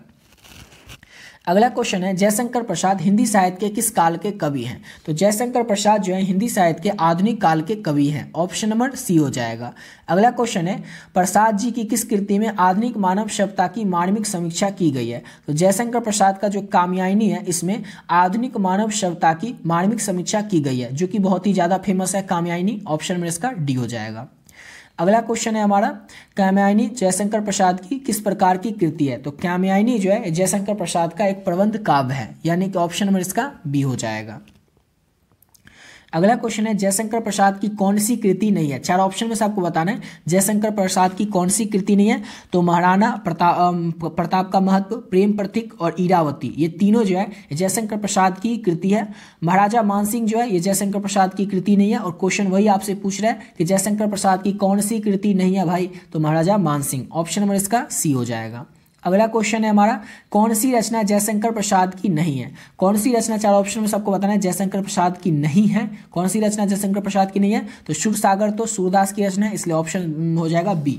सुरसागर जो है जयशंकर प्रसाद की रचना नहीं है। पाश्चात्य, ध्रुव स्वामी और यहाँ पर कामना या कामयानी जो है जयशंकर प्रसाद की रचना है। समझ गए? इस तीनों को भी याद रखिएगा। और सुरसागर तो बता ही दिए सूरदास की रचना है। अगला क्वेश्चन है, कौन सी रचना जयशंकर प्रसाद की है? कौन सी रचना जयशंकर प्रसाद की है? तो कंकाल जो रचना है ये जयशंकर प्रसाद की रचना है, ऑप्शन नंबर इसका सी हो जाएगा। कंकाल किसकी रचना है? तो याद रखिएगा कंकाल जो है जयशंकर प्रसाद की रचना है। आपसे ये भी पूछ सकता है कि कंकाल जो है ये उपन्यास जो है, और ये भी पूछ सकता है कंकाल क्या है, तो याद रखिएगा उपन्यास है। और इसकी रचना जयशंकर प्रसाद कब किए थे? तो वर्ष 1929 में कंकाल उपन्यास की रचना जयशंकर प्रसाद के द्वारा की गई थी। समझ गए? अब अगला क्वेश्चन करते हैं। नेक्स्ट क्वेश्चन है, मनुष्य का शरीर क्यों थक जाता है? मनुष्य का जो शरीर होता है ये थक क्यों जाता है? तो मन के चंचलता के कारण। कभी कभी आप देखते होंगे कि घर पर बैठे हैं, मोबाइल चला रहे हैं और मन थक गया, नींद आने लगा, यानी कि थक गया शरीर। तो क्यों? मन के चंचलता के कारण मनुष्य का शरीर जो है वो थक जाता है, ऑप्शन नंबर ए हो जाएगा। अगला क्वेश्चन है, तमुल कुलाहल कला में प्रसाद जी की किस रचना से ली गई है? तो तमुल कुलाहल कला में जो है जयशंकर प्रसाद की कामयानी से ली गई है, ऑप्शन नंबर इसका सी हो जाएगा। अगला क्वेश्चन है, सजल जलपात में कौन सा अलंकार है? तो सजल जलपात में रूपक अलंकार है, ऑप्शन नंबर इसका ए हो जाएगा। अगला क्वेश्चन है, मैं उषा की ज्योति में कौन सा अलंकार है? तो मैं उषा की ज्योति में अनुप्रास अलंकार है, ऑप्शन नंबर इसका बी हो जाएगा। अगला क्वेश्चन है, चातकी किसके लिए तरसती है? ये तो इतना इंपॉर्टेंट क्वेश्चन है कि लघुत्तरीय में पूछा जाएगा और बहुत ही ज़्यादा चांस है कि इस बार पूछा ही जाएगा कि चातकी किसके लिए तरसती है। इस बार का जो मॉडल पेपर रिलीज किया गया था बिहार बोर्ड की तरफ से, उसमें भी एक क्वेश्चन था कि चातकी किस लिए तरसती है। तो याद रखिएगा, सिंपल, चातकी एक पक्षी है जो कि स्वाति नक्षत्र की जो पहली बूंद होती है ना, बारिश की जो स्वाति नक्षत्र होता है, उस नक्षत्र की जो पहली बूंद होती है उसी बूंद के लिए तरसती है। साल भर वो कुछ भी नहीं पानी पीती है, वो स्वाति नक्षत्र का ही केवल जल ग्रहण करती है चातकी पक्षी। समझ गए? तो चातकी क्या है? तो एक पक्षी है जो कि स्वाति नक्षत्र की पहली बूंद के लिए तरसती रहती है। सेम यही क्वेश्चन लघुत्तरीय में पूछा जाएगा और इसका भी आंसर आप लोगों को बस इतना ही लिखना है। एग्जाम में जो पूछा जाए, जितना पूछा जाए, सटीक वे में आपको उतना ही लिखना है। समझ गए? जैसे पूछा जाएगा चातकी किसके लिए तरसती है, तो क्या बताइएगा? चातकी एक पक्षी है जो कि स्वाति नक्षत्र के बूंद के लिए तरसती है। साल भर वो उसका इंतजार करती है और वो केवल जो चातकी पक्षी होती है स्वाति नक्षत्र का ही जल ग्रहण करती है। बस हो गया, इतना ही आपको लिखना है लघुत्तरीय में अगर पूछा जाए तो। अगला क्वेश्चन है, जयशंकर प्रसाद ने किस भाषा में काव्य रचना की है? तो जयशंकर प्रसाद के द्वारा बड़ी बोली में काव्य रचना की गई है, यानी कि ऑप्शन नंबर इसका बी हो जाएगा, बड़ी बोली। अगला क्वेश्चन है हमारा, इनमें से कौन सी पुस्तक प्रसाद जी की है? चार ऑप्शन में सबको बताना है कौन सी पुस्तक जयशंकर प्रसाद की है। तो झरना, झरना जो है जयशंकर प्रसाद की पुस्तक है, यानी कि ऑप्शन नंबर क्या हो जाएगा? तो ऑप्शन नंबर इसका ए हो जाएगा। ठीक है, अब अगला क्वेश्चन कर लेते हैं और नेक्स्ट क्वेश्चन है हमारा। और एक और चीज़ आपको बता दें, झरना कई बार पूछा ये भी जाता है कि झरना जो है जयशंकर प्रसाद के द्वारा कब लिखा गया था? कब लिखा गया था? तो क्या बताइएगा? वर्ष 1918 में जयशंकर प्रसाद के द्वारा झरना पुस्तक लिखा गया था। इसको भी याद रखिएगा, कब? तो वर्ष 1918 में। अगला क्वेश्चन है, जयशंकर प्रसाद की कौन सी कृति अपूर्ण रह गई थी, यानी कि अधूरी रह गई थी? कौन सी कृति? तो इरावती जो है ये अपूर्ण रह गई थी और 1940 में जयशंकर प्रसाद जो थे इसको प्रकाशित इसको किए थे। प्रकाशित उनके मृत्यु के बाद हुआ था, क्योंकि उनकी मृत्यु जो थी ये 1937 में ही हो गई थी। और इरावती जो थी जयशंकर प्रसाद की एक अपूर्ण कृति है। ठीक है, इसको याद रखिएगा। और जयशंकर प्रसाद का रचित महाकाव्य कौन सा है? बहुत ही ज़्यादा इंपॉर्टेंट क्वेश्चन है, कई बार पूछा गया है। कामयानी, कामयानी जो है जयशंकर प्रसाद का महाकाव्य है, ऑप्शन नंबर बी हो जाएगा। अगला क्वेश्चन है, जयशंकर प्रसाद की सफलतम नाट्य कृति कौन सी है? तो ध्रुव शामनी जो है जयशंकर प्रसाद की सफलतम नाट्य कृति में से एक है, ऑप्शन नंबर सी हो जाएगा। अगला क्वेश्चन है हमारा, जयशंकर प्रसाद किस वाद के कवि थे? तो जयशंकर प्रसाद किस वाद के कवि हैं? तो जयशंकर प्रसाद छायावाद के कवि हैं, ऑप्शन नंबर ए हो जाएगा। जयशंकर प्रसाद या फिर प्रसाद जी के पिता का नाम क्या था? तो इनके पिताजी का नाम था Devi Prasad Sahu, option number B हो जाएगा। अगला क्वेश्चन है, कंकाल उपन्यास किस कवि की रचना है? तो ऑलरेडी बता चुके हैं आप लोगों को, कंकाल उपन्यास जो है जयशंकर प्रसाद की रचना है और इसके जो रचना है ये जयशंकर प्रसाद ने वर्ष 1929 में किया था, ये भी याद रखिएगा। अगला क्वेश्चन है, जयशंकर प्रसाद का जन्म कहाँ हुआ था? तो जयशंकर प्रसाद का जन्म हुआ था वाराणसी में, ऑप्शन नंबर इसका सी हो जाएगा। वाराणसी में जयशंकर प्रसाद का जन्म हुआ था और वाराणसी में, ऑप्शन नंबर इसका क्या हो जाएगा? सी हो जाएगा। ठीक है, अब अगला क्वेश्चन कर लेते हैं और नेक्स्ट क्वेश्चन है हमारा, इनमें से कौन सी पुस्तक जयशंकर प्रसाद की नहीं है या फिर प्रसाद जी की पुस्तक नहीं है? आंसू जयशंकर प्रसाद की पुस्तक है, इंद्रजाल जयशंकर प्रसाद की पुस्तक है, आंधी जयशंकर प्रसाद की पुस्तक है, लेकिन शिवाजी का जो महत्व है ये जयशंकर प्रसाद की पुस्तक नहीं है, इसलिए ऑप्शन में इसका हो जाएगा डी। याद रखिएगा, शिवाजी का जो महत्व है ये जयशंकर प्रसाद की पुस्तक नहीं है। समझ गए? और एक और चीज़ आपको बता दें, ये बहुत ही ज़्यादा इंपॉर्टेंट है, कई बार पूछा जा चुका है कि आंसू की रचना जयशंकर प्रसाद कब किए थे? तो याद रखिएगा 1925 में किए थे। कब किए थे? तो 1925 में किए थे। समझ गए? चलिए अगला क्वेश्चन करते हैं। और अगला क्वेश्चन है हमारा क्या है? हाँ, कंकाल क्या है? तो कंकाल एक उपन्यास है, ये तो बता ही चुके हैं, जिसकी रचना कब किए थे? तो 1929 में किए थे। अगला क्वेश्चन है हमारा, ध्रुव शामनी कैसी है कृति है? तो ऊपर ही बता चुके हैं, ध्रुव शामनी जो है ये जयशंकर प्रसाद के द्वारा रचित एक सफलतम इनकी नाट्य कृति है, तो ऑप्शन इसका हो जाएगा डी। अगला क्वेश्चन है हमारा, देवी प्रसाद साहू जयशंकर प्रसाद के कौन थे? तो देवी प्रसाद साहू जो थे वो जयशंकर प्रसाद के पिता का नाम था, ऑप्शन नंबर बी हो जाएगा।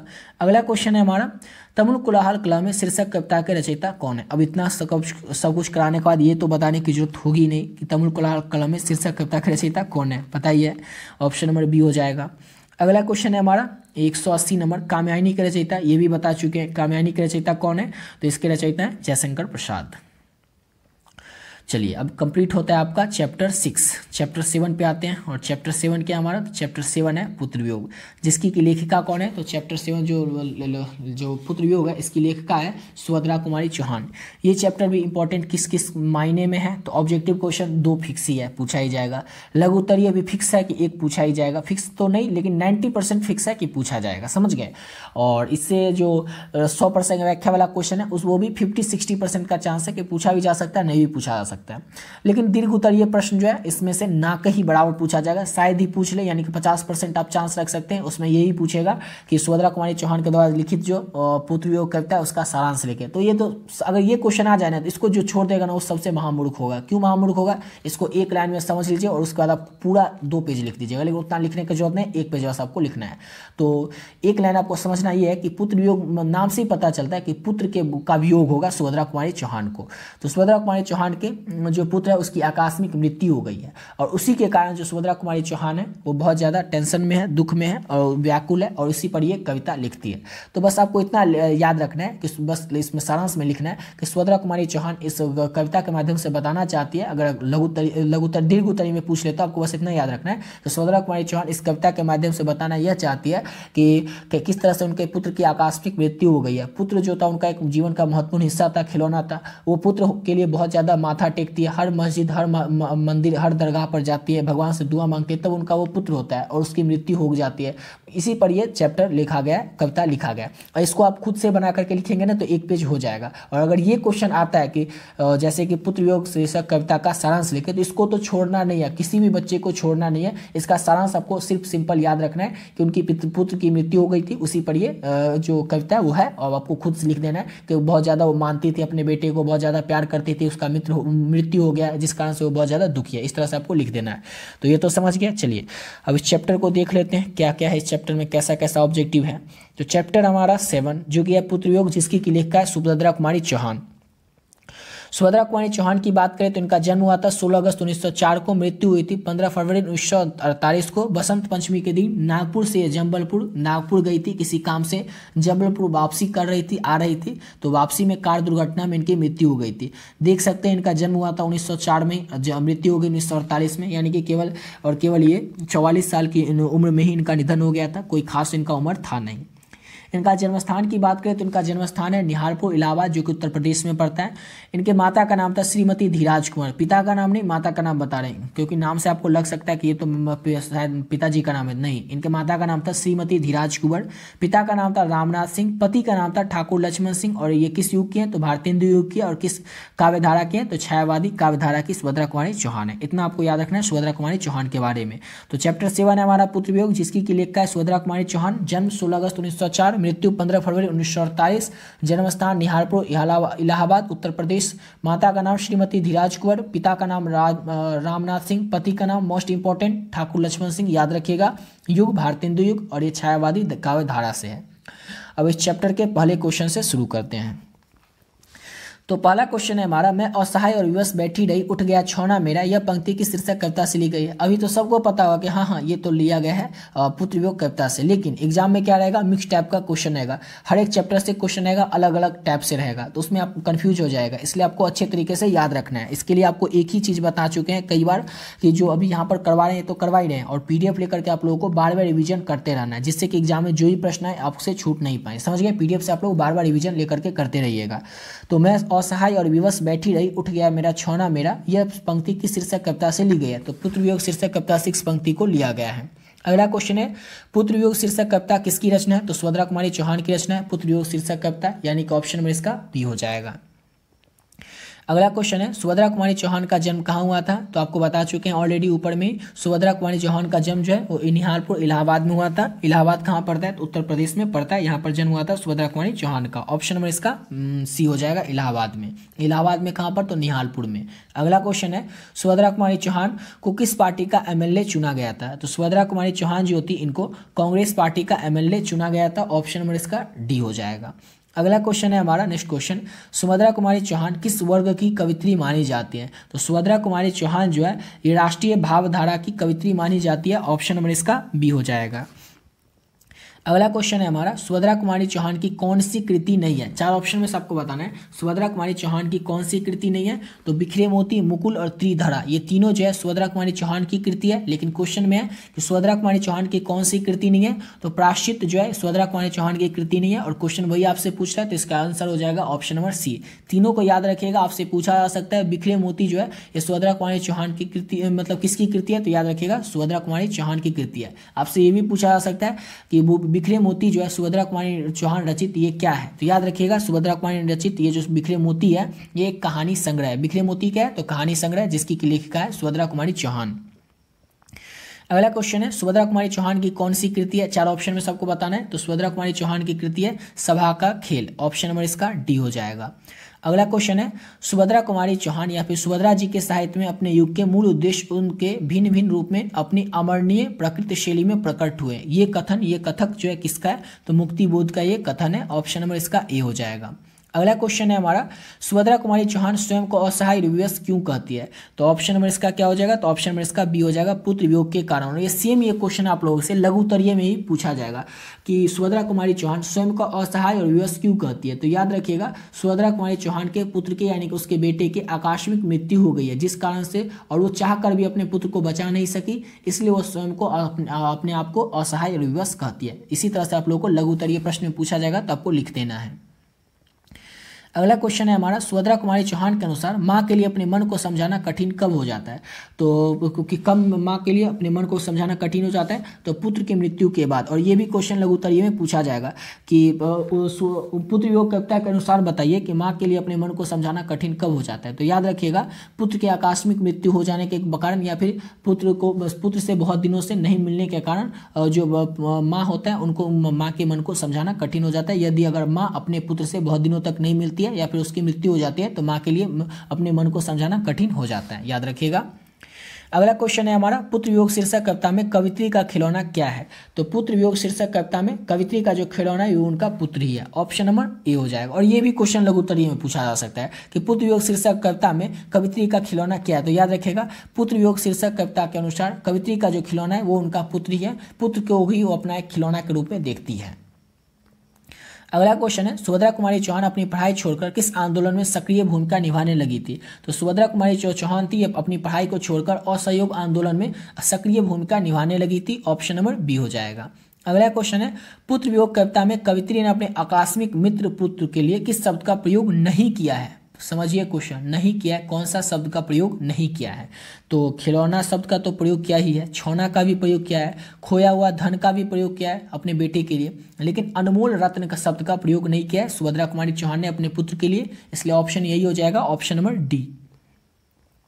अगला क्वेश्चन है, सुभद्रा कुमारी चौहान का जीवन सुना सुना क्यों लग रहा है। तो सुभद्रा कुमारी चौहान जो इनका जीवन सुना सुना पुत्र के असमय निधन के कारण, पुत्र के आकस्मिक मृत्यु के कारण सुभद्रा कुमारी चौहान जो है इनका जीवन सुना सुना इनको लग रहा है, ऑप्शन नंबर सी हो जाएगा। अगला क्वेश्चन है, पुत्र वियोग कविता में कवित्री ने किसके लिए पत्थर को देवता मानकर पूजती है। तो पुत्र वियोग कविता के अनुसार जो सुभद्रा कुमारी चौहान है वो पुत्र के लिए पत्थर को देवता मानकर पूजती है, ऑप्शन नंबर डी हो जाएगा। अगला क्वेश्चन है, गुलामी के नशा किसकी रचना है। सबको लग रहा होगा क्या किस चैप्टर का क्वेश्चन है, मतलब किसकी रचना होगी, सबको पता होगा सुभद्रा कुमारी चौहान की रचना होगी, लेकिन बिल्कुल गलत। ठाकुर रामनाथ सिंह। ठाकुर रामनाथ सिंह कौन थे। तो ठाकुर रामनाथ सिंह जो है ये सुभद्रा कुमारी चौहान के पति, ठाकुर रामनाथ सिंह जो थे सुभद्रा कुमारी चौहान के क्या थे, तो इनका रामनाथ सिंह और लक्ष्मण सिंह था। तो लक्ष्मण सिंह चौहान जो थे इनके पति का नाम था, रामनाथ सिंह इनके पिता का नाम था। समझिए, कई बार हम भी कंफ्यूज हो जाते हैं तो क्योंकि दोनों में ठाकुर ठाकुर लगा हुआ है। तो ठाकुर रामनाथ सिंह जो थे सुभद्रा कुमारी चौहान के पिता का नाम था, और ठाकुर रामनाथ सिंह जो है गुलामी की नशा के रचनाकार है। इसको आप लोग याद रखिएगा, समझ गए ना, कंफ्यूज नहीं होना कि सुभद्रा कुमारी चौहान इसकी रचनाकार है कि लक्ष्मण सिंह है। ठाकुर रामनाथ सिंह गुलामी की नशा के रचनाकार है। इंपॉर्टेंट क्वेश्चन है, आपके एग्जाम के लिए याद रखिएगा। अगला क्वेश्चन है, सुभद्रा कुमारी चौहान के पति का नाम। तो याद रखिएगा ठाकुर लक्ष्मण सिंह। कंफ्यूज आपको भी नहीं होना है, जैसे हम हो गए थे कंफ्यूज की लक्ष्मण की रामनाथ। इसमें याद रखना है लक्ष्मण सिंह इनके पति का नाम था, सुभद्रा कुमारी चौहान के पति का नाम, और पिता का नाम है ठाकुर रामनाथ सिंह। अगला क्वेश्चन है हमारा नेक्स्ट क्वेश्चन, बिखरे मोती क्या है। तो बिखरे मोती है, आपको ऊपर ही बता चुके हैं, कहानी संग्रह है सुभद्रा कुमारी चौहान की, यानी कि ऑप्शन में इसका क्या हो जाएगा, तो ऑप्शन में इसका डी हो जाएगा। क्या है, तो कहानी संग्रह है। चलिए अगला क्वेश्चन कर लेते हैं। और नेक्स्ट क्वेश्चन क्या हमारा, सरोज स्मृति किसकी रचना है? सरोज स्मृति के रचनाकार कौन है? तो सूर्यकांत त्रिपाठी निराला है। ऑप्शन नंबर बी हो जाएगा। अगला क्वेश्चन है हमारा, नॉर्थ वेस्ट गर्ल्स स्कूल में सुभद्रा कुमारी चौहान की प्रिय मित्र कौन थी? तो इस स्कूल में सुभद्रा कुमारी चौहान की जो प्रिय मित्र थी वो महादेवी वर्मा थी। ऑप्शन नंबर इसका ए हो जाएगा। अगला क्वेश्चन करते हैं और नेक्स्ट क्वेश्चन है हमारा, सुभद्रा कुमारी चौहान का प्रतिनिधि कविता संग्रह कौन सा है? तो सुभद्रा कुमारी चौहान का प्रतिनिधि कविता संग्रह जो है वो मुकुल है। ऑप्शन नंबर बी हो जाएगा। अगला क्वेश्चन करते हैं और नेक्स्ट क्वेश्चन है, सुभद्रा कुमारी का जन्म, तो सुभद्रा कुमारी चौहान का जन्म हुआ था 16 अगस्त 1904 को। ऑप्शन नंबर ए हो जाएगा। अगला क्वेश्चन है, सुभद्रा कुमारी चौहान के पिता का नाम, तो सुभद्रा कुमारी चौहान के पिता का नाम आपको बता चुके हैं, ठाकुर रामनाथ सिंह। ऑप्शन नंबर इसका सी हो जाएगा। अगला क्वेश्चन है हमारा, सुभद्रा कुमारी चौहान की लिखी कविता कौन सी है? तो सुभद्रा कुमारी चौहान के द्वारा लिखी गई जो कविता है उसका नाम है पुत्र वियोग कविता। ऑप्शन नंबर बी हो जाएगा। अगला क्वेश्चन करते हैं और नेक्स्ट क्वेश्चन है हमारा, पुत्र वियोग शीर्षक कविता किस काव्य संग्रह से ली गई है? बहुत ही ज्यादा महत्वपूर्ण प्रश्न है ये। इस चैप्टर का अगर मुझसे पूछा जाए तो तीसरा सबसे महत्वपूर्ण प्रश्न है ये, कि सुभद्रा कुमारी चौहान के द्वारा, सुभद्रा कुमारी चौहान जो है जिनके द्वारा लिखी गई पुत्र वियोग शीर्षक कविता है, ये किस काव्य संग्रह से ली गई है? तो ये लिया गया मुकुल काव्य संग्रह से। तीसरा सबसे, जैसे कि पहला क्वेश्चन इंपॉर्टेंट हो गया, वो रामनाथ सिंह उनके पिता और पति का जो नाम है वो हो गया, इनका जन्म इंपॉर्टेंट हो गया। और अगला कोई क्वेश्चन इंपॉर्टेंट है इस चैप्टर का तो यही क्वेश्चन इंपॉर्टेंट है कि जो पुत्र वियोग काव्य संग्रह है इसको कहां से लिया गया? तो मुकुल से लिया गया। ऑप्शन नंबर इसका सी हो जाएगा। अगला क्वेश्चन करते हैं और नेक्स्ट क्वेश्चन है हमारा, कुली प्रथा किसकी कृति है? कुली प्रथा जो है किसकी कृति है? तो ठाकुर लक्ष्मण सिंह की कृति है। ऑप्शन नंबर ए हो जाएगा। मुझे भी इसीलिए कंफ्यूजन हो रहा था कि कोई एक कृति जो है वो ठाकुर लक्ष्मण सिंह की भी है और गुलामी की नशा किसकी कृति है, तो वही बता चुके हैं आपको कि ठाकुर रामनाथ सिंह की कृति है गुलामी की नशा, और यहाँ पर जो कुली प्रथा है ये इनके पति ठाकुर लक्ष्मण सिंह की कृति है। समझ गए? अब अगला क्वेश्चन करते हैं। नेक्स्ट क्वेश्चन है, पुत्र वियोग में मां ने किसके भय से अपने लाल को गोद से नहीं नीचे उतारा था? तो ये जो क्वेश्चन है ये क्वेश्चन कब पूछा गया था? तो ये क्वेश्चन आपको पूछा गया था 2023 के एग्जाम में, ये क्वेश्चन पूछा गया था और कई सारे बच्चे गलत कर दिए थे इसका आंसर। तो आपको गलत नहीं करना है, इसका आंसर होगा गिरने के भय से। पुत्र वियोग में मां किसके भय से अपने लाल को, अपने बेटे को नीचे गोद से नहीं उतारती है? तो गिरने के भय से। अगला क्वेश्चन है, सुभद्रा कुमारी चौहान की कविता, अरे इसको तो बताने की जरूरत ही नहीं है। अगला क्वेश्चन है हमारा, पुत्र वियोग किसकी रचना है? ये भी बताने की जरूरत नहीं है। तो यहाँ तक कंप्लीट होता है हमारा चैप्टर। कौन सा चैप्टर था यहाँ पर? शायद 8 चैप्टर था ना, हाँ चैप्टर 7 था, वो कंप्लीट हो गया। अब आते हैं चैप्टर 8 पर। चैप्टर 8 है हमारा उषा। उषा के लेखक की बात करें तो उषा के जो लेखक है उनका नाम है शमशेर बहादुर सिंह। शमशेर बहादुर सिंह। और इसका एक क्वेश्चन हर एक बार फेवरेट है बोर्ड वालों का, जो कि हर एक साल पूछता ही है और दोनों में पूछता है, साइंस और कॉमर्स वालों में भी पूछता है और आर्ट्स वालों में भी पूछता है। इस चैप्टर का एक क्वेश्चन जो कि अभी आगे आपको करवाएंगे तो बताएंगे, ठीक है। तो चैप्टर 8 है हमारा उषा। उषा के लेखक है हमारे शमशेर बहादुर सिंह। शमशेर साहब बहादुर सिंह की बात करें तो इनका जन्म हुआ था 13 जनवरी 1911 को। इनका निधन हुआ था 1993 में। इनका जन्म स्थान है देहरादून उत्तराखंड में। इनकी माता का नाम है प्रभुदई और पिता का नाम है तारीफ सिंह। इनका पारिवारिक जीवन की बात करें तो 1929 में इनका विवाह हुआ था धर्म देवी से और शादी के कुछ ही साल बाद 1933 में इनकी पत्नी की मृत्यु हो गई थी और फिर ये परिवार से विहीन हो गए थे, अलग हो गए थे, अनिश्चित काल तक अपना जीवन जीते रहे थे। और ये आधुनिक हिंदी के कवि हैं।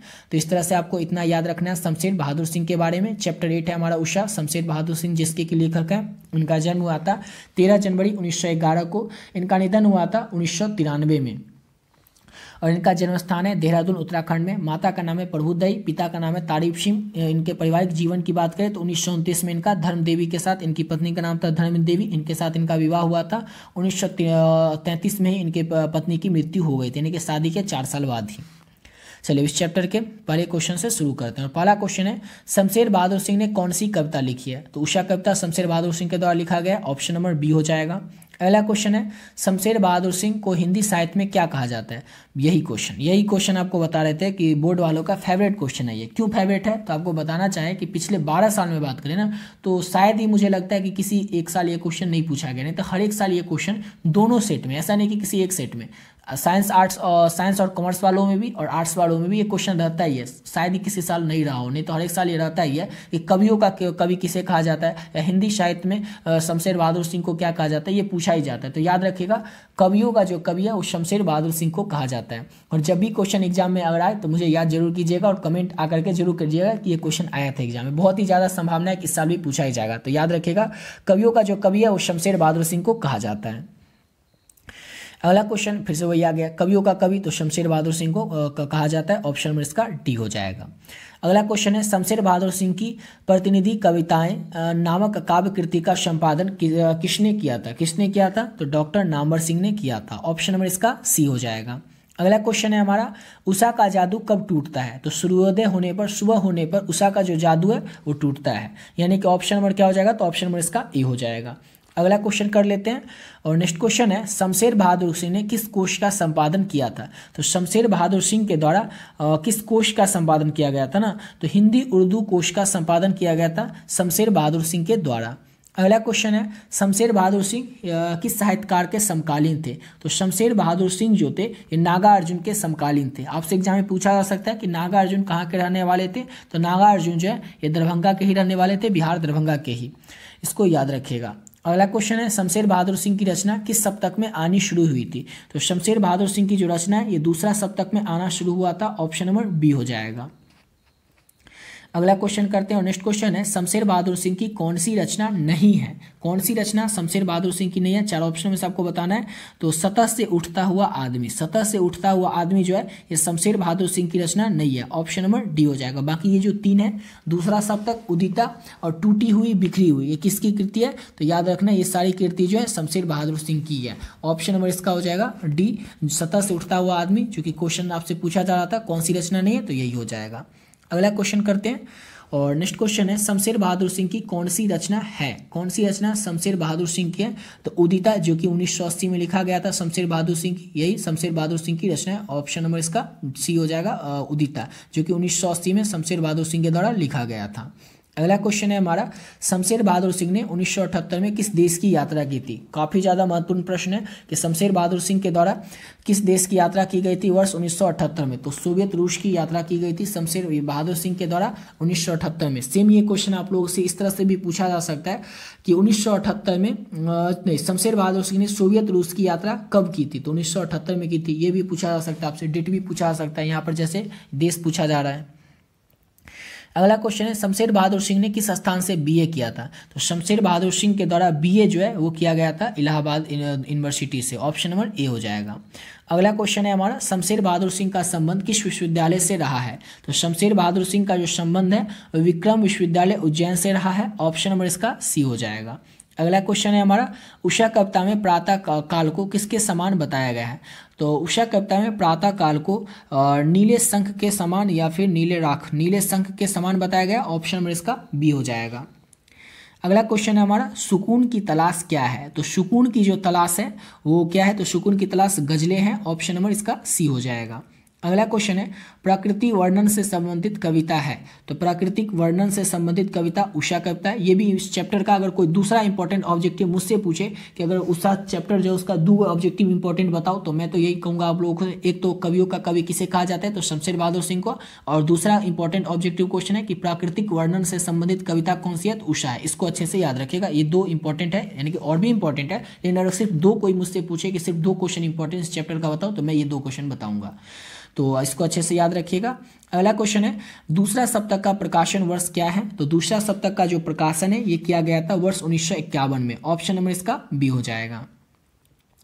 अगला क्वेश्चन है, शमशेर बहादुर सिंह का जन्म? तो शमशेर बहादुर सिंह का जन्म हुआ था 13 जनवरी 1911 को, ऑप्शन नंबर ए हो जाएगा।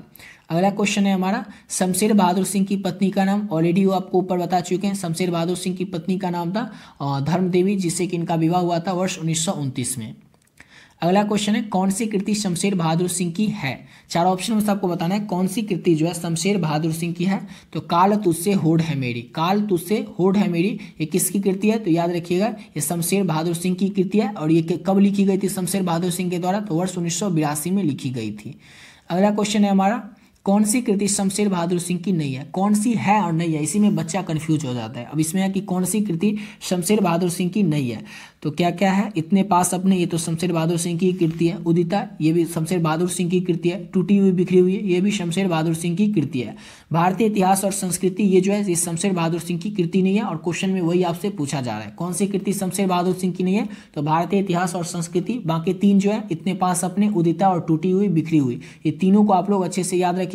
ये भी आपसे एग्जाम में पूछा जा सकता है कि टूटी हुई बिखरी हुई किस एक के रचनाकार कौन है? तो याद रखिएगा शमशेर बहादुर सिंह है। बाकी दो को भी याद रखिएगा। अगला क्वेश्चन है सुकून की तलाश क्या है। तो सुकून की जो तलाश है ये क्या है आपको ये बताना है। तो गजल का संग्रह है सुकून की तलाश, जिसके की लेखक है शमशेर बहादुर सिंह। ऑप्शन नंबर इसका ए हो जाएगा। अब अगला क्वेश्चन करते हैं और नेक्स्ट क्वेश्चन है हमारा प्रभातकालीन आकाश कैसा है। प्रभातकालीन यानी कि सुबह का जो आकाश है वो किस तरह का दिख रहा है। तो नीले शंख के जैसा दिख रहा है। ऑप्शन नंबर बी हो जाएगा। अगला क्वेश्चन है किसका जादू टूटता है। तो किसका जादू टूटता है। तो याद रखिएगा उषा का जादू टूटता है। ऑप्शन नंबर ए हो जाएगा। अगला क्वेश्चन है उषा शीर्षक कविता के कवि हैं। तो उषा शीर्षक कविता के कवि कौन है। तो उषा शीर्षक कविता के कवि हैं Shamsher Bahadur Singh. Option number D हो जाएगा। अगला क्वेश्चन है चुका भी नहीं हूँ मैं, रचयिता कौन है, इसके लेखक कौन है। तो शमशेर बहादुर सिंह है। क्या पहले तो याद रखिएगा चुका भी नहीं हूँ मैं, इसके लेखक कौन है। तो शमशेर बहादुर सिंह है। और ये शमशेर बहादुर सिंह के द्वारा कब लिखी गई थी। तो वर्ष 1975 में लिखी गई थी शमशेर बहादुर सिंह के द्वारा चुका भी नहीं हूँ मैं ये कृति।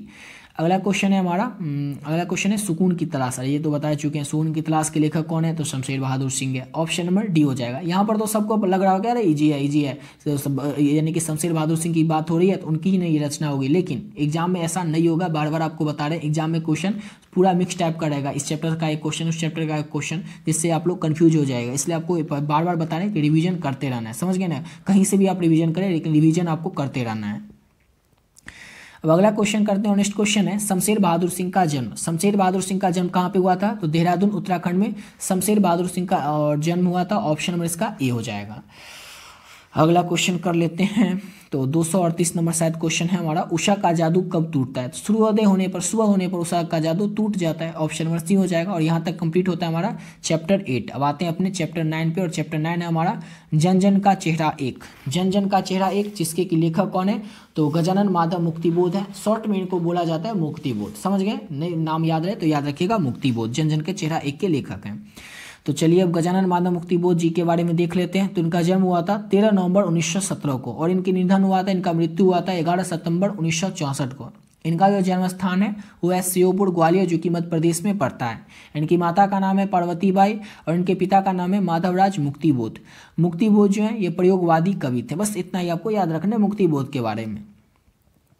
फिर से एक बार देख लीजिए जन जन का चेहरा एक चैप्टर 9 है, जिसके की लेखक है गजानन माधव मुक्तिबोध। मुक्तिबोध का जन्म हुआ था 13 नवंबर 1917 को और इनकी मृत्यु हुई थी 11 सितंबर 1964 को। जन्म स्थान है इनका श्योपुर ग्वालियर, जो कि मध्य प्रदेश में पड़ता है। माता का नाम है पार्वती बाई और पिता का नाम है माधवराज मुक्तिबोध।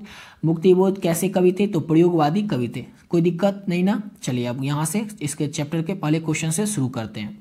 पहला क्वेश्चन है हमारा जन जन का चेहरा एक शीर्षक कविता किसकी रचना है। तो जन जन का शीर्षक कविता जो है ये गजानन माधव मुक्तिबोध की कविता है। ऑप्शन नंबर इसका बी हो जाएगा।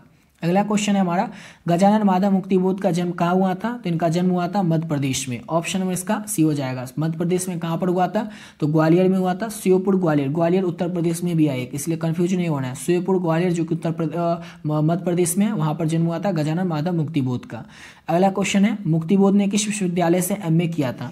तो मुक्तिबोध ने जो है किस विश्वविद्यालय से एमए किया था। तो नागपुर विश्वविद्यालय के से मुक्तिबोध के द्वारा एमए किया गया था। ऑप्शन नंबर इसका डी हो जाएगा, नागपुर विश्वविद्यालय से। अगला क्वेश्चन है मुक्तिबोध ने नागपुर से निकलने वाले किस पत्र का संपादन किया था। तो मुक्तिबोध ने नागपुर से निकलने वाला नया खून नामक पत्रिका जो थी इसका संपादन किया था। नया खून नामक पत्रिका। ऑप्शन नंबर इसका सी हो जाएगा।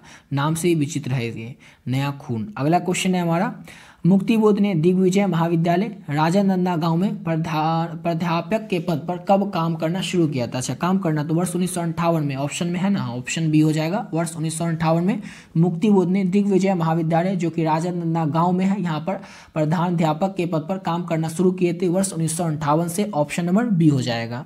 अगला क्वेश्चन है हमारा मुक्तिबोध ने नागपुर के प्रकाशन तथा सूचना विभाग में किस रूप में नौकरी की थी।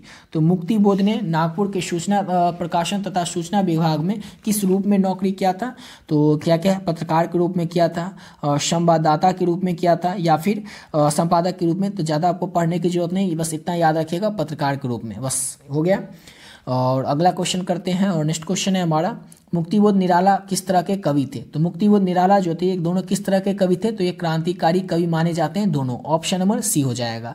अगला क्वेश्चन है मुक्तिबोध के कविता संग्रह का नाम क्या है। तो मुक्तिबोध के कविता संग्रह का नाम है चांद का मुंह टेढ़ा। चांद का मुंह टेढ़ा मुक्तिबोध के कविता संग्रह का नाम है। ऑप्शन नंबर बी हो जाएगा।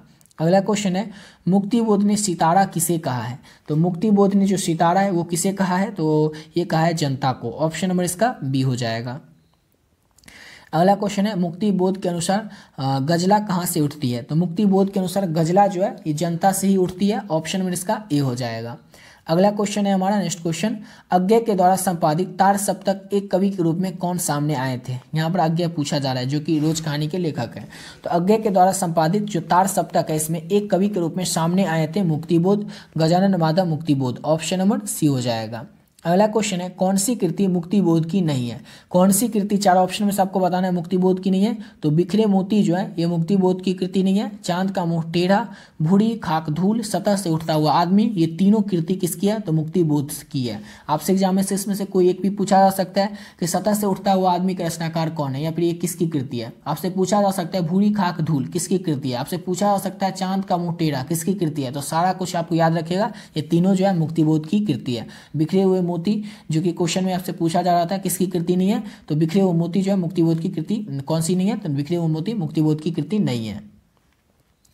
अगला क्वेश्चन है कौन सी कृति मुक्तिबोध की नहीं है? चार ऑप्शन में से आपको बताना है कौन सी कृति मुक्तिबोध की नहीं है। तो चंद्रगुप्त जो है ये मुक्तिबोध की कृति नहीं है। इतिहास और संस्कृति, काठ का सपना, विपात्र, ये तीनों मुक्तिबोध की कृति है।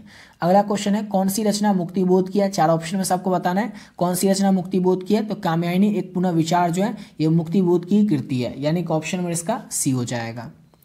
अगला क्वेश्चन है एक साहित्य की शायरी किसकी रचना है? एक साहित्य की जो शायरी है ये किसकी रचना है? तो मुक्तिबोध की रचना है एक साहित्य की शायरी। ऑप्शन नंबर सी हो जाएगा। अगला क्वेश्चन है मुक्तिबोध के पिता का नाम, ऑलरेडी ऊपर में बता चुके हैं, माधवराज मुक्तिबोध मुक्तिबोध के पिता का नाम था। ऑप्शन नंबर सी हो जाएगा। अगला क्वेश्चन करते हैं और नेक्स्ट क्वेश्चन है हमारा कौन सी रचना मुक्तिबोध की है? तो चांद का मुंह टेढ़ा जो है ये मुक्तिबोध की रचना है। ऑप्शन नंबर डी हो जाएगा। अगला क्वेश्चन है कौन सी रचना मुक्तिबोध की नहीं है? अब चार ऑप्शन में से फिर से आपको बताना है कौन सी रचना मुक्तिबोध की नहीं है। तो भूरी भूरी खाक धूल ये मुक्तिबोध की रचना नहीं है। ऑप्शन नंबर नहीं सॉरी ये तो भूरी भूरी खाक धूल ये तो मुक्तिबोध की रचना है। हाँ ये हुआ ना बिहारी पुण्य मूल्यांकन, ये जो है ये मुक्तिबोध की रचना नहीं है। बाकी तीन जो है नई कविता का आत्मसंघर्ष, कात्यायनी एक पुनर्विचार, भूरी भूरी खाक धूल, ये तीनों जो है ये मुक्तिबोध की रचना है। अगला क्वेश्चन है मुक्तिबोध किस सप्तक के कवि थे? मुक्तिबोध जो थे किस सप्तक के कवि थे? तो तार सप्तक के कवि थे मुक्तिबोध। ऑप्शन नंबर ए हो जाएगा। नेक्स्ट क्वेश्चन की ओर बढ़ते हैं और अगला क्वेश्चन है हमारा गजानन माधव मुक्तिबोध का जन्म कब हुआ था? तो गजानन माधव मुक्तिबोध का जन्म 13 नवंबर 1917 को हुआ था। ऑप्शन नंबर ए हो जाएगा। अगला क्वेश्चन है मुक्तिबोध की माँ का नाम क्या था? तो मुक्तिबोध की माँ का नाम था पार्वती बाई। ऑप्शन नंबर इसका बी हो जाएगा। अगला क्वेश्चन है हमारा मुक्तिबोध ने किसका संपादन किया था? तो मुक्तिबोध के द्वारा नया खून नामक पत्रिका का संपादन किया गया था। ऑप्शन नंबर इसका ए हो जाए बी हो जाएगा। अगला क्वेश्चन है कौन सी कृति मुक्तिबोध की है? तो पहला ही हो जाएगा चांद का मुंह टेढ़ा जो है। और कौन सी कृति जो है ये मुक्तिबोध की नहीं है, यहाँ पर होना चाहिए था क्योंकि इसमें एक से एक और दो क्वेश्चन जो है वो मुक्तिबोध की है। जैसे कि चांद का मुंह टेढ़ा जो है ये मुक्तिबोध की कृति है और इसका क्या है चांद का मुंह टेढ़ा, इसलिए ऑप्शन इसका ए ही हो जाएगा। चांद का मुंह टेढ़ा, रास्ता इधर उधर ये तो नहीं होगा। उसके बाद क्या है खंडित, ये भी नहीं होगा। और उसके बाद क्या है और नहीं, तो यहाँ पर ये होगा ऑप्शन नंबर ए। चांद का मुंह टेढ़ा जो है ये मुक्तिबोध की कृति है। ऑप्शन नंबर इसका ए हो जाएगा। अगला क्वेश्चन है हमारा जन जन का चेहरा एक के रचनाकार है। तो जन जन के चेहरा एक के रचनाकार है मुक्तिबोध, यानी कि गजानन माधव मुक्तिबोध ही। ऑप्शन नंबर ए हो जाएगा। अगला क्वेश्चन है मुक्तिबोध की कविता का नाम क्या है? तो ये तो बताने की जरूरत ही नहीं, इतना बार बता चुके हैं, जन जन का चेहरा एक। अगला क्वेश्चन है नए साहित्य का सौंदर्य शास्त्र के लेखक कौन है? तो नए साहित्य के सौंदर्य शास्त्र का लेखक है मुक्तिबोध। ऑप्शन नंबर इसका बी हो जाएगा। और अगला क्वेश्चन है कात्यायनी एक पुनः विचार के रचयिता कौन है? तो कात्यायनी एक पुनः विचार के रचयिता मुक्तिबोध है। ऑप्शन नंबर सी हो जाएगा। और इसी के साथ हमारा कंप्लीट होता है यहाँ पर चैप्टर 9। अब आते हैं अपने अगले चैप्टर 10 पे, जो कि अधिनायक, जिसके की लेखक कौन है? तो रघुवीर सहाय हैं। तो रघुवीर सहाय जी के बारे में थोड़ा बहुत देख लेते हैं। तो रघुवीर सहाय के बारे में देखने से पहले इनका जन्म देख लेते हैं, यानी कि इनके बारे में देखने से पहले इनका जन्म और मृत्यु देख लेते हैं। तो इनका जन्म हुआ था 9 दिसंबर 1929 को और इनकी मृत्यु हुई थी 30 दिसंबर 1990 को। इनका जो जन्म स्थान है वो लखनऊ उत्तर प्रदेश में है। इनके पिता का नाम था हरदेव सहाय, जो कि पेशे से एक शिक्षक थे। और इनकी विशेष अभिरुचि जो थी, यानी किसी का जो हॉबी होता है ना, वैसे इनकी हॉबी थी क्या? रघुवीर सहाय की संगीत सुनना और फिल्में फिल्में देखना रघुवीर सहाय की हॉबी थी, अभिरुचि थी। समझ गए। तो चैप्टर 10 था हमारा अधिनायक, जिसके लेखक है रघुवीर सहाय। जन्म हुआ था इनका 9 दिसंबर 1929 को और इनका निधन हुआ था 30 दिसंबर 1990 को। जन्म स्थान है इनका लखनऊ उत्तर प्रदेश में। पिता का नाम है हरदेव सहाय, जो कि पेशे से एक शिक्षक थे और उनकी विशेष अभिरुचि थी संगीत सुनना और फिल्में देखना। अब इस चैप्टर के पहले क्वेश्चन से शुरू करते हैं। क्वेश्चन नंबर 266 है हमारा, अधिनायक शीर्षक कविता के कवि कौन है? तो अधिनायक शीर्षक कविता के जो कवि हैं वो रघुवीर सहाय ही है, यानी कि ऑप्शन नंबर ए ही हो जाएगा। अगला क्वेश्चन है, रघुवीर सहाय ने कौन सी कविता लिखी है? चार ऑप्शन में से आपको बताना है रघुवीर सहाय के द्वारा कौन सी कविता लिखी गई है। तो अधिनायक कविता रघुवीर सहाय के द्वारा लिखी गई है। अगला क्वेश्चन है हमारा, अधिनायक शीर्षक कविता किस तरह की कविता है? तो अधिनायक शीर्षक कविता जो है ये किस तरह की कविता है? तो ये व्यंग प्रधान कविता है। ऑप्शन नंबर इसका बी हो जाएगा। अगला क्वेश्चन है, रघुवीर सहाय किस काल के कवि हैं? रघुवीर सहाय जो है यह किस काल के कवि हैं? तो रघुवीर सहाय जो है ये आधुनिक काल के कवि हैं। ऑप्शन नंबर इसका ए हो जाएगा। अगला क्वेश्चन करते हैं और नेक्स्ट क्वेश्चन है हमारा, रघुवीर सहाय का जन्म कहाँ हुआ था? रघुवीर सहाय जो है इनका जन्म कहाँ पर हुआ था? तो लखनऊ उत्तर प्रदेश में रघुवीर सहाय का जन्म हुआ था।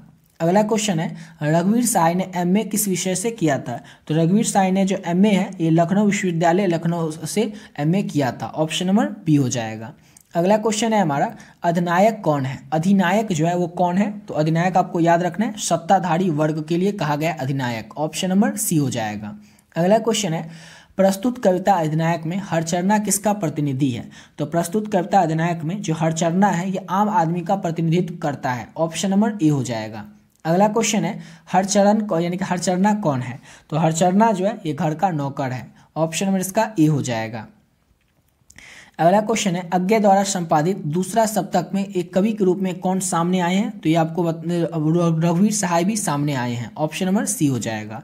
अगला क्वेश्चन है, दूसरा सप्तक में 7 कवियों में कौन शामिल है? कौन शामिल है? तो दूसरा सप्तक में जो 7 कवि हैं उसमें रघुवीर सहाय भी शामिल है। तो जैसे ऊपर आपको बताए थे, जैसे यहाँ पे एक क्वेश्चन था ना, ये इसमें मुक्तिबोध भी शामिल है, रघुवीर सहाय भी शामिल है। अगला क्वेश्चन है, अधिनायक शीर्षक कविता किस पर व्यंग किया गया? अधिनायक शीर्षक कविता में किस पर व्यंग किया गया? तो समकालीन राजनीति पर व्यंग किया गया अधिनायक शीर्षक कविता में। ऑप्शन नंबर ए हो जाएगा। अगला क्वेश्चन है, रघुवीर सहाय किस सप्तक में एक कवि के रूप में शामिल हुए हैं? तो रघुवीर सहाय जो है दूसरा सप्तक में एक कवि के रूप में शामिल हुए हैं। ऑप्शन नंबर बी हो जाएगा। अगला क्वेश्चन है, रघुवीर सहाय किस रचना के लिए रघुवीर सहाय को साहित्य अकादमी पुरस्कार प्रदान किया गया था? तो रघुवीर सहाय को जो है वे भूल गए हैं के लिए साहित्य अकादमी पुरस्कार प्रदान किया गया था। ऑप्शन नंबर सी हो जाएगा। अगला क्वेश्चन है, निम्नलिखित में से कौन रघुवीर सहाय की रचना नहीं है? 4 ऑप्शन में से आपको बताना है कौन सी रचना रघुवीर सहाय की नहीं है। तो चांद का मुंह टेढ़ा जो है रघुवीर सहाय की रचना नहीं है। बाकी सीढ़ियों पर धूप, दिल्ली मेरा प्रदेश, जो आदमी हम बना रहे हैं, ये तीनों जो है ये रघुवीर सहाय की रचना है। तीनों को याद रखिएगा। आपसे पूछा जा सकता है कि सीढ़ियों पर धूप किसकी कृति है, या फिर पूछा जा सकता है दिल्ली मेरा प्रदेश किसकी कृति है, या जो आदमी हम बना रहे हैं ये किसकी कृति है, ये आपसे पूछा जा सकता है। तो याद रखिएगा ये तीनों जो है रघुवीर सहाय की कृति है। चांद का जो मुंह टेढ़ा है, क्वेश्चन जो कि आपसे पूछ रहा है रघुवीर सहाय की कौन सी कृति नहीं है या फिर कौन सी रचना नहीं है, तो चांद का मुंह टेढ़ा। अब अगला क्वेश्चन है हमारा, निम्नलिखित में से कौन सी रचना रघुवीर सहाय की है? 4 ऑप्शन में से आपको बताना है कौन सी रचना रघुवीर सहाय की है। तो वे भूल गए हैं, ये जो है ये रघुवीर सहाय की रचना है। ऑप्शन नंबर सी हो जाएगा। अगला क्वेश्चन है, रघुवीर सहाय ने किस विषय से एमए किया था? तो रघुवीर सहाय जो थे अंग्रेजी विषय से एमए किए थे। ऑप्शन नंबर बी हो जाएगा। अगला क्वेश्चन है, रघुवीर सहाय ने नई दिल्ली से निकलने वाले किस अखबार के विशेष संवाददाता रह चुके हैं? तो रघुवीर सहाय जो है नई दिल्ली से निकलने वाले नव भारत टाइम्स के संवाददाता रह चुके हैं। ऑप्शन नंबर इसका ए हो जाएगा। अगला क्वेश्चन है हमारा, रघुवीर सहाय किस समाचार के साप्ताहिक के प्रधान संपादक थे? तो रघुवीर सहाय जो थे ये दीनमान नामक जो साप्ताहिक अखबार आता था इसके प्रधान संपादक थे। ऑप्शन नंबर ए हो जाएगा, दीन नामक मासिक पत्रिका। दिल्ली मेरा प्रदेश रघुवीर सहाय की कृति है, ये सबको पता है, लेकिन ये निबंध है, कहानी, उपन्यास है या फिर कविता है? तो दिल्ली मेरा प्रदेश जो एक निबंध है जिसके लेखक है रघुवीर सहाय। अगला क्वेश्चन है हमारा आत्महत्या के विरुद्ध जो है ये क्या है, तो ये भी एक कविता है। ऑप्शन नंबर इसका सी हो जाएगा। इसके लेखक कौन है, तो रघुवीर सहाय है। यहाँ पर तो सबको पता होगा कि हाँ इसके लेखक रघुवीर सहाय है, क्योंकि रघुवीर सहाय के बारे में ही बात हो रही है। लेकिन ये इस एग्जाम में आएगा तो क्वेश्चन मिक्स टाइप करेगा, तो या फिर मॉडल पेपर में अगर आप बनाइएगा तो उसमें कन्फ्यूज हो जाएगा। इसलिए आपको ये बार बार बोल रहे हैं कि आपको इसका एक ही इलाज है कि आपको रिविजन करना है। अगला क्वेश्चन है हमारा रघुवीर सहाय का जन्म कब हुआ था, तो 9 दिसंबर 1929 को रघुवीर सहाय का जन्म हुआ था। ऑप्शन नंबर ए हो जाएगा। अगला क्वेश्चन है रघुवीर सहाय के पिताजी का नाम क्या था, तो रघुवीर सहाय के पिताजी का नाम था हरदेव सहाय। ऑप्शन नंबर बी हो जाएगा। जो कि पेशे से क्या थे, तो पेशे से एक शिक्षक थे। ऑप्शन नंबर इसका वैसे बी हो जाएगा। अगला क्वेश्चन है रघुवीर सहाय का जन्मस्थल कौन सा है, रघुवीर सहाय का जो जन्म स्थान है वो कहाँ पर हुआ था, तो रघुवीर सहाय का जो जन्म स्थान है वो है लखनऊ, जो कि उत्तर प्रदेश में पड़ता है। यहाँ पर जन्म हुआ था रघुवीर सहाय का। अगला क्वेश्चन है हमारा कौन सी कृति रघुवीर सहाय की है। 4 ऑप्शन में से आपको बताना है कौन सी कृति रघुवीर सहाय की है, तो सीढ़ियों पर जो धूप है ये रघुवीर सहाय की कृति है। ऑप्शन नंबर इसका डी हो जाएगा। अगला क्वेश्चन है हमारा अधिनायक के रचयिता कौन है, तो अधिनायक जो चैप्टर है इसके रचयिता रघुवीर सहाय ही हैं। ऑप्शन नंबर इसका बी ही हो जाएगा। और अधिनायक के रचयिता कौन है, तो अधिनायक के रचयिता रघुवीर सहाय हैं। अगला क्वेश्चन है हमारा हंसो हंसो जल्दी हंसो के कवि कौन है, तो हंसो हंसो जल्दी हंसो के कवि जो है रघुवीर सहाय ही हैं। ऑप्शन नंबर ए हो जाएगा। अगला क्वेश्चन है रघुवीर सहाय किस प्रधान के संपादक थे, तो आपको ऑलरेडी बता चुके हैं दीननाथ पत्रिका के प्रधान संपादक थे रघुवीर सहाय। ऑप्शन नंबर बी हो जाएगा। अगला क्वेश्चन है रघुवीर सहाय किस कृति के रचनाकार हैं, तो रघुवीर सहाय जो है कुछ पत्ते कुछ चिट्ठियां के रचनाकार हैं। ऑप्शन नंबर डी हो जाएगा। अगला क्वेश्चन है रघुवीर सहाय किस सदी के रचनाकार हैं, तो रघुवीर सहाय जो है 20वीं सदी के रचनाकार हैं। ऑप्शन नंबर बी हो जाएगा। अगला क्वेश्चन यहाँ तक अगला क्वेश्चन तो है ही नहीं। अगला क्वेश्चन कंप्लीट हो गया चैप्टर 10 का, और आप आते हैं चैप्टर 11 पे। और चैप्टर 11 है हमारा प्यारे नन्हे बेटों को। और प्यारे नन्हे बेटों को जो लेखक हैं इसके वो है विनोद कुमार शुक्ल। तो विनोद कुमार शुक्ल की बात करें तो इनका जन्म हुआ था 1 जनवरी 1937 को। जन्म स्थान है इनका राजा नंदा गाँव, जो कि छत्तीसगढ़ में पड़ता है। ये निवास स्थान करते हैं, यानी कि रहने वाले थे रायपुर छत्तीसगढ़ के। सिंपल सा, बस इतना ही आपको याद रखना है। चैप्टर 11 है प्यारे नन्हे बेटों को, जिसके लेखक हैं विनोद कुमार शुक्ल। इनका जन्म हुआ था 1 जनवरी 1937 को। और जन्म स्थान है इनका राजा नंदा गाँव छत्तीसगढ़ में, और इनका निवास स्थान है रायपुर छत्तीसगढ़ में। इस चैप्टर के पहले ऑब्जेक्टिव क्वेश्चन की बात करें और क्वेश्चन नंबर संख्या 296 की, तो है हमारा विनोद कुमार शुक्ल ने कौन सी कविता लिखी है, तो प्यारे नन्हे बेटे को कविता विनोद कुमार शुक्ल के द्वारा लिखा गया है। ऑप्शन नंबर बी हो जाएगा। अगला क्वेश्चन है रघुवीर सहाय, इसमें ये क्वेश्चन को समझिएगा। रघुवीर सहाय स्मृति पुरस्कार, यानी कि जो पहले पढ़ चुके हैं लेखक के बारे में, ये एक पुरस्कार, इनके नाम से एक पुरस्कार भी है रघुवीर सहाय स्मृति पुरस्कार। ये पुरस्कार विनोद कुमार शुक्ल को कब प्रदान किया गया था, तो ये प्रदान किया गया था सन 1992 में। रघुवीर सहाय स्मृति पुरस्कार विनोद कुमार शुक्ल को सन 1992 में प्रदान किया गया था। अगला क्वेश्चन है 1999 में विनोद कुमार शुक्ल को कौन सा पुरस्कार प्रदान किया गया था, तो 1999 में विनोद कुमार शुक्ल को साहित्य अकादमी पुरस्कार जो है प्रदान किया गया था। ऑप्शन नंबर इसका सी हो जाएगा। साहित्य अकादमी पुरस्कार प्रदान किया गया था विनोद कुमार शुक्ल को वर्ष 1999 में। अगला क्वेश्चन है विनोद कुमार शुक्ल का पहला कविता संग्रह लगभग जय हिंद, जिसका कि नाम था लगभग जय हिंद, पहचान सीरीज के अंतर्गत कब प्रकाशित किया गया था, तो इसको प्रकाशित किया गया था वर्ष 1971 में। ऑप्शन नंबर इसका ए हो जाएगा। अगला क्वेश्चन करते हैं और नेक्स्ट क्वेश्चन है विनोद कुमार शुक्ल, यहाँ पर लिखा हुआ है लेकिन यहाँ पर होगा शुक्ल। विनोद कुमार शुक्ल विश्वविद्यालय में एसोसिएट प्रोफेसर रहे, तो विनोद कुमार शुक्ल जो थे वो विश्वविद्यालय में एसोसिएट प्रोफेसर जो है कब रहे थे, किस विश्वविद्यालय में रहे थे, तो इंदिरा गांधी कृषि विश्वविद्यालय में रहे थे एसोसिएट प्रोफेसर विनोद कुमार शुक्ल, याद रखिएगा। और ये कब से कब तक रहे थे, तो ये भी रख सकते हैं याद, लेकिन इंपॉर्टेंट नहीं है। 1994 से जून 1994 से जून 1996 तक रहे थे, 2 ही साल रहे थे, लेकिन ये उतना इंपॉर्टेंट नहीं है, बस आप लोग नाम याद रखिएगा। विनोद कुमार शुक्ल किस विश्वविद्यालय में एसोसिएट प्रोफेसर रहे थे, तो इंदिरा गांधी कृषि विश्वविद्यालय में। और यहाँ तक कंप्लीट होता है हमारा 300 नंबर क्वेश्चन। अभी और भी क्वेश्चन बचा हुआ है, कुछ चैप्टर बस बचा हुआ है, उसके बाद आपका कंप्लीट हो जाएगा पूरा बुक। अगला क्वेश्चन है विनोद कुमार शुक्ल का पहला कविता संग्रह कौन सा है? तो विनोद कुमार शुक्ल का जो पहला कविता संग्रह है उसका नाम है, और क्या क्या पहले तो ये पढ़ना पड़ेगा क्या क्या है वो हाँ ये ना, विनोद कुमार शुक्ल का पहला कविता संग्रह कौन सा है? तो पहला कविता संग्रह इनका लगभग जय हिंद, ऑप्शन नंबर इसका डी हो जाएगा, क्योंकि मुझे लगा था इसमें से पूछा जा रहा है कौन सा कविता संग्रह विनोद कुमार शुक्ल का है, तो इसमें से तो कई सारा कविता संग्रह विनोद कुमार शुक्ल का है, लेकिन यहाँ पर है कौन सा पहला कविता संग्रह विनोद कुमार शुक्ल का है, 4 ऑप्शन में से आपको बताना है। तो लगभग जय हिंद, ऑप्शन नंबर इसका डी हो जाएगा, समझ गए। अगला क्वेश्चन है हमारा, प्यारे नन्हे बेटे को कविता किस शैली में लिखी गई है? तो प्यारे नन्हे बेटे को जो कविता है इसको वार्तालाप के शैली में लिखी गई है, ऑप्शन नंबर बी हो जाएगा। अगला क्वेश्चन है, प्यारे नन्हे बेटे को कविता का नायक कहाँ का रहने वाला है? तो प्यारे नन्हे बेटे को कविता का जो नायक है वो उत्तराखंड का रहने वाला है, ऑप्शन नंबर बी हो जाएगा। अगला क्वेश्चन है हमारा, विनोद कुमार शुक्ल 20वीं सदी के किस दशक में एक कवि के रूप में सामने आए थे? तो 7वें 8वें दशक में, ऑप्शन नंबर सी हो जाएगा। विनोद कुमार शुक्ल 20वीं सदी के 7वें 8वें दशक में एक कवि के रूप में सामने आए थे। अगला क्वेश्चन है, विनोद कुमार शुक्ल की रचना महाविद्यालय साहित्य किस विधा का संग्रह है? तो विनोद कुमार शुक्ल की जो रचना है महाविद्यालय साहित्य, ये किस विधा की रचना, यानी कि ये क्या है? तो एक कहानी संग्रह है, ऑप्शन नंबर बी हो जाएगा। अगला क्वेश्चन है, कौन सा उपन्यास विनोद कुमार शुक्ल के द्वारा लिखित है? कौन सा उपन्यास विनोद कुमार शुक्ल के द्वारा लिखित है? नौकर की कमीज। ये जो उपन्यास है ये विनोद कुमार शुक्ल के द्वारा ही रचित है, यानी कि ऑप्शन नंबर इसका क्या हो जाएगा? तो ऑप्शन नंबर इसका ए हो जाएगा, जिसका कि नाम है नौकर की कमीज। अब अगला क्वेश्चन करते हैं, और अगला क्वेश्चन है हमारा, कौन सी कृति विनोद कुमार शुक्ल की नहीं है? 4 ऑप्शन में सबको बताना है विनोद कुमार शुक्ल की कौन सी कृति नहीं है। तो इंद्रजाल जो है विनोद कुमार शुक्ल की कृति नहीं है। महाविद्यालय, पेड़ पर कमरा, दीवार में खिड़की रहती है, ये सभी क्या है? तो विनोद कुमार शुक्ल की कृति है, यानी कि तीनों को अच्छे से याद रखना है। आपसे पूछा जा सकता है तीनों में से कोई एक, जैसे पूछा जाएगा पेड़ पर कमरा किसकी कृति है, तो क्या बोलिएगा? विनोद कुमार शुक्ल की कृति है। इस तरह से तीनों को याद रखिएगा। अगला क्वेश्चन है, कौन सी कृति विनोद कुमार शुक्ल की है? अब 4 ऑप्शन में से आपको बताना है कौन सी कृति विनोद कुमार शुक्ल की है। तो सब कुछ बचा रहेगा, सब कुछ बचा रहेगा, जो कि वर्ष 1992 में विनोद कुमार शुक्ल के द्वारा लिखा गया था। यही है विनोद कुमार शुक्ल की कृति, ऑप्शन नंबर इसका हो जाएगा सी।